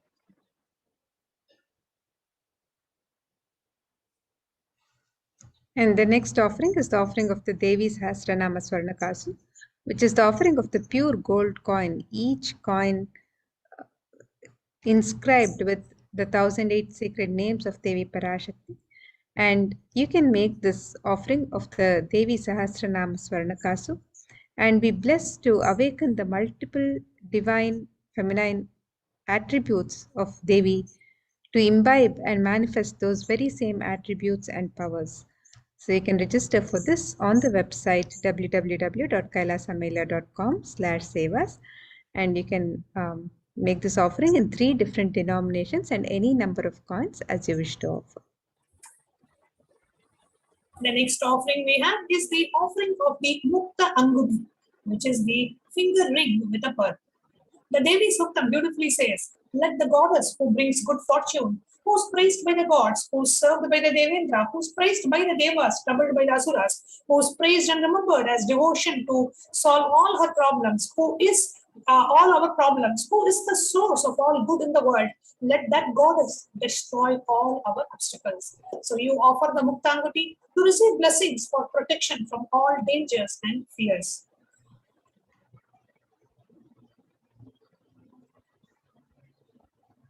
The next offering to Devi Parashakti is the offering of the Swarna Padma Pushpa, which is the gold lotus flower. And this verse describes one of the many significance of the worship of the lotus, where Devi Mahalakshmi is seated on the lotus. It says, Siddhi Buddhi Prade Devi Bhukti Mukti Pradaini Mantra Murte Sada Devi Mahalakshmi Namostute. And it says, Devi who bestows accomplishments and intellect, who showers worldly prosperity, Devi who powers the subtle mantra of the cosmos, I bow to you, O Devi Mahalakshmi. And can make the offering of the Swarna Padma Pushpa, the gold lotus flower, to Devi Parashakti, and receive the blessings for attracting positive relationships in personal and business dimensions. You can register for this offering on the website www.kailasamailer.com/sevas. The next offering we have to Devi Parashakti is the offering of the Swarna Meti, which is the golden toe ring. The reference from the Saundarya Lagari says, Lord Brahma, the creator of Yoga, selects the dust from your feet and creates this world. The great Adi Shaivite with his 1,000 heads somehow carries the dust of your feet with great effort, and the great Lord Rudra takes it and powders it nicely and uses it as the holy ash. So we offer the Swarna Meti and receive blessings for a life of leadership qualities by offering worship to the divine lotus feet of Devi Parashakti, achieved by even worshipping a tiny grain of dust from her feet. Meti is a golden toe ring to worship by adorning the feet of Devi Parashakti.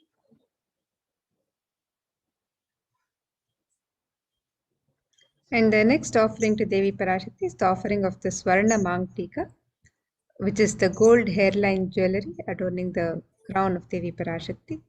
And Devi is described as Sudha Sarabhivarshini in the Lalita Sahasranama Stotra.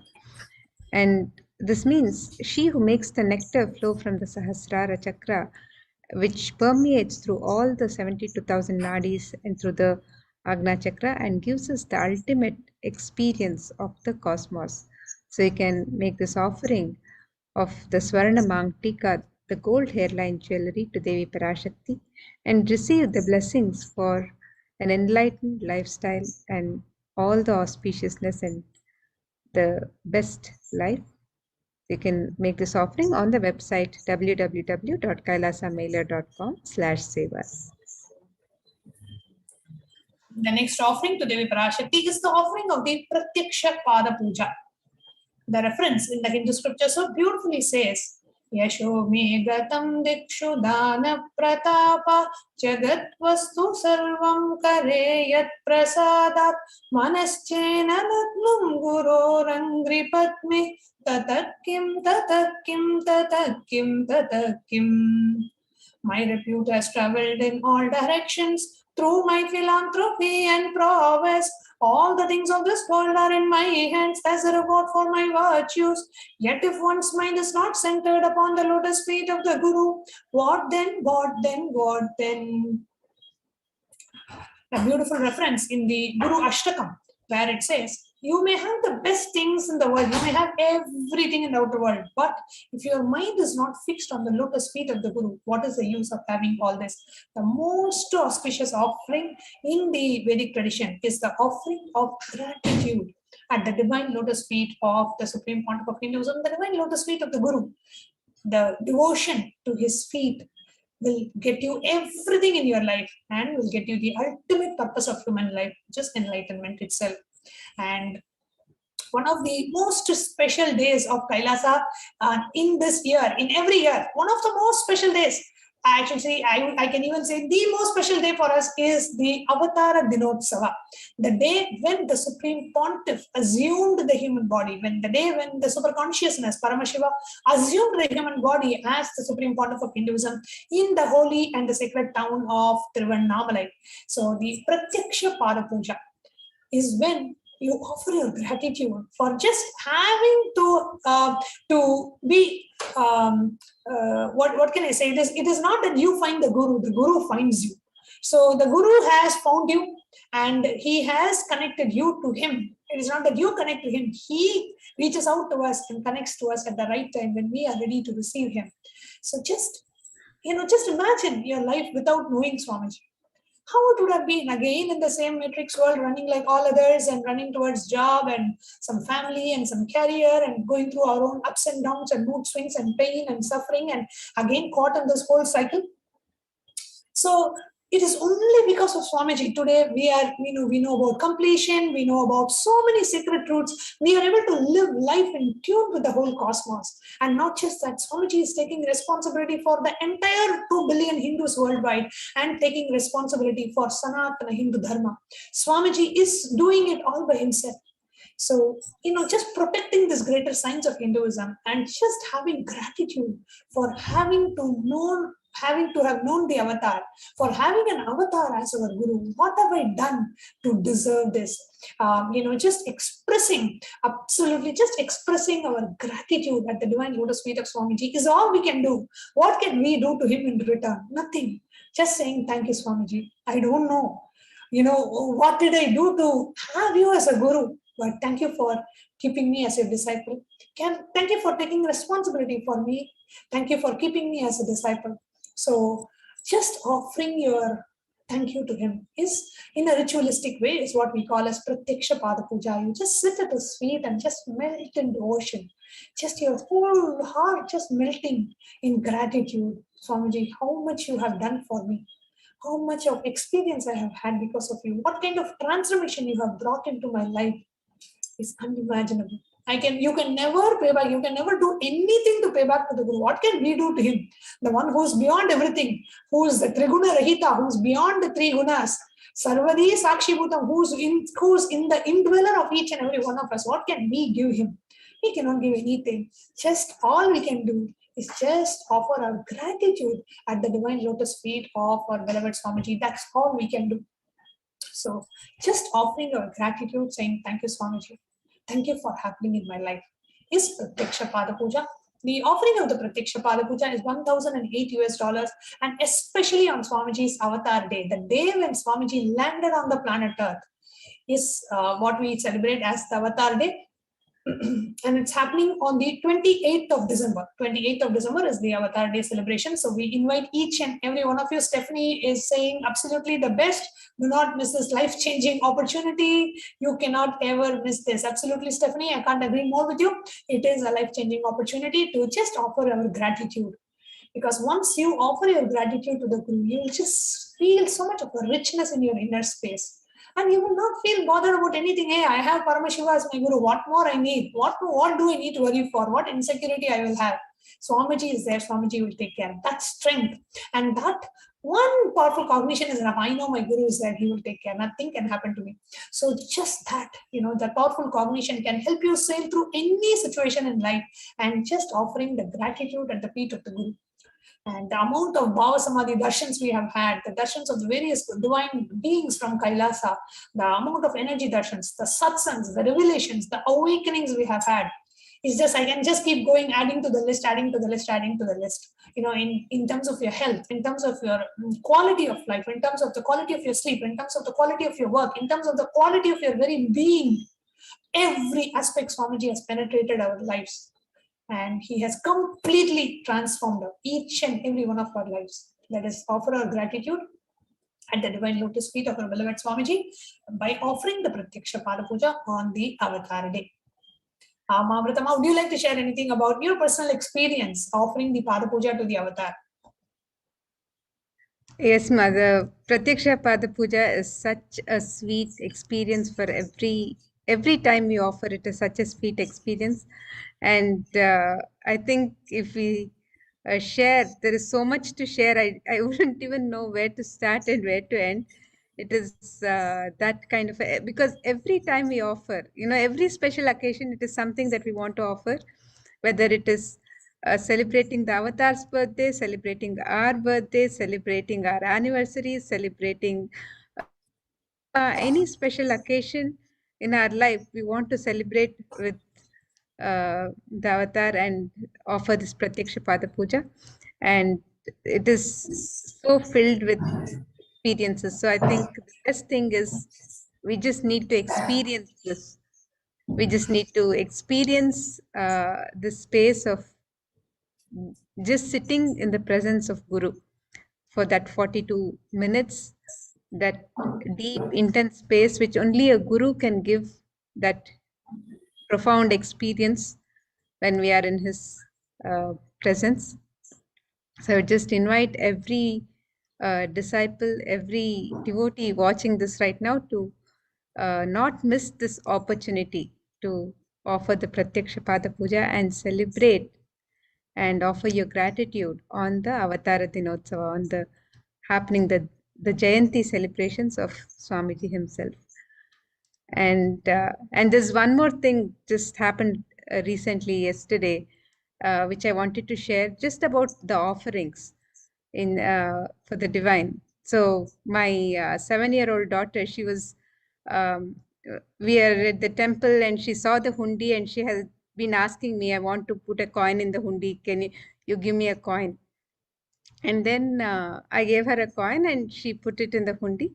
Then she was saying, she has heard all this, that whatever we have, we offer to the divine. And then she came and told me, Amma, in India, whenever we visit relatives, they give us something, tambulam, they give us some gift.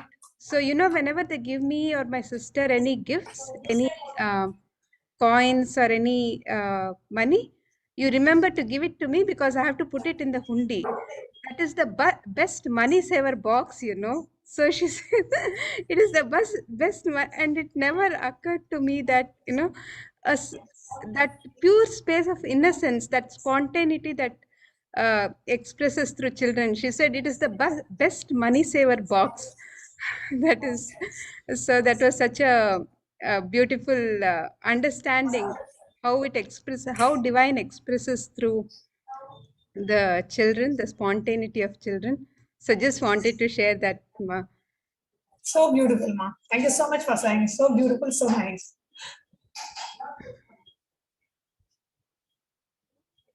So yes. So let's look at the other offerings to Guru.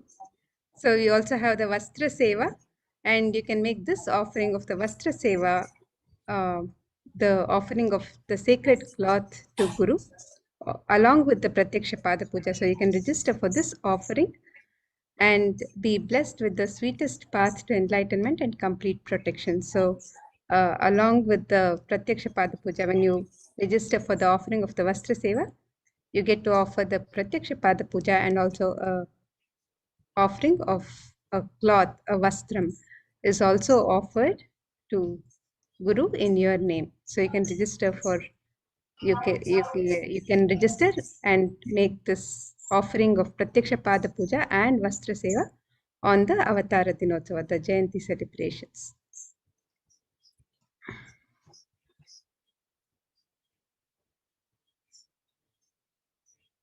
So here you see the list of various offerings that you can make to Devi Parashakti, the e-hundi offering, the Sankalpa, the conscious resolution, the Sahasranama Swarna Kasu, the gold coin, the Mukta Anguti, the finger ring with a pearl, the Swarna Padma Pushpa, the golden lotus, Swarna Miti, the golden toe ring, the Swarna Mangtika, which is the golden hairline jewelry, Pratyaksha Pada Puja, the offering of gratitude to the divine lotus feet of our beloved Swamiji, and the Vastra Seva, the cloth offering.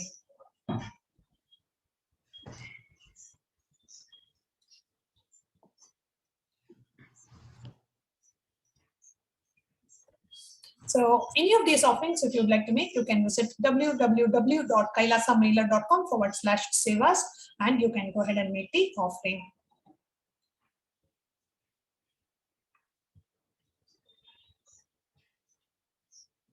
So you can register for the e-hundi offerings. You can click on the links on the step 2 for the e-hundi offerings and the offerings for the ornaments and sevas. And also, if you would like to make an intention to make an offering, you can fill out the form on step 1 and receive the blessings of Devi Parashakti to manifest your intention into reality. And once you've made the offerings, you can also fill out the details of the sankalpa, the names of yourself and your family members, to be chanted during the offering of the rituals, the pujas to Devi Parashakti. You can fill out the form on step 3. So your name and the names of your family members are chanted during the offering of the puja and the rituals to Devi Parashakti. So you can make the offering of the e-hundi in multiple currencies and any amount of your choice. And you can also make the offering of the ornaments and sevas on the website. The Devi Sahasranama Swarna Kasu, the Mukta Anguti, the Swarna Padma Pushpa, the Swarna Metti, the Swarna Mangtika, and also the Pratyaksha Pada Puja and the Vastra Seva and the Sankalpa chanting. You can register for any of these offerings and any of the traditional offerings to Devi Parashakti on the website www.kailasamela.com/sevas. Yes. And on the just tomorrow, around the same time, it's actually will be the Maheshwara Puja will be happening tomorrow. It's a very, very, very important day because tomorrow is the day of the solar eclipse. And we have a series of events starting with Maheshwara Puja. The Supreme Pontiff of Hinduism is blessing us with the Maheshwara Puja at 6:30 a.m. and followed by the preparation for the 4 initiations that Supreme Pontiff will be guiding us. The Shivadiksha level 1 and level 2 initiations, the Healer's initiation and the unclutching initiation. And we'll be preparing and giving the introduction to these initiations. And then the Supreme Pontiff of Hinduism will be live, blessing us and gracing us with the live initiation during the Grahana time, during the Grahana Kala, which falls between 10:53 a.m. and 3 p.m. IST. The Supreme Pontiff will be live, giving us the live initiation. So do not miss, share this with everybody. For a very long time, we are having a live initiation, especially you can get initiated to be a healer, to heal yourself and heal others. So what a wonderful benefit we have. So with that, today we come to the conclusion of this segment. We'll be concluding this segment with the Purna Mantra. The next segment will be the Satsang delivered by the Supreme Pontiff of Hinduism. Om Purnamada Purnamidam Purnat Purnamudachyate Purnasya Purnamadaya Purnameva Vashishyate. Om Shanti Shanti Shanti Harihi Om Tatsat. Sarvam Bhagavat Shri Nityananda Paramashiva Padukarpanamastu. Om Nityanandam. Nityananda Paramashivam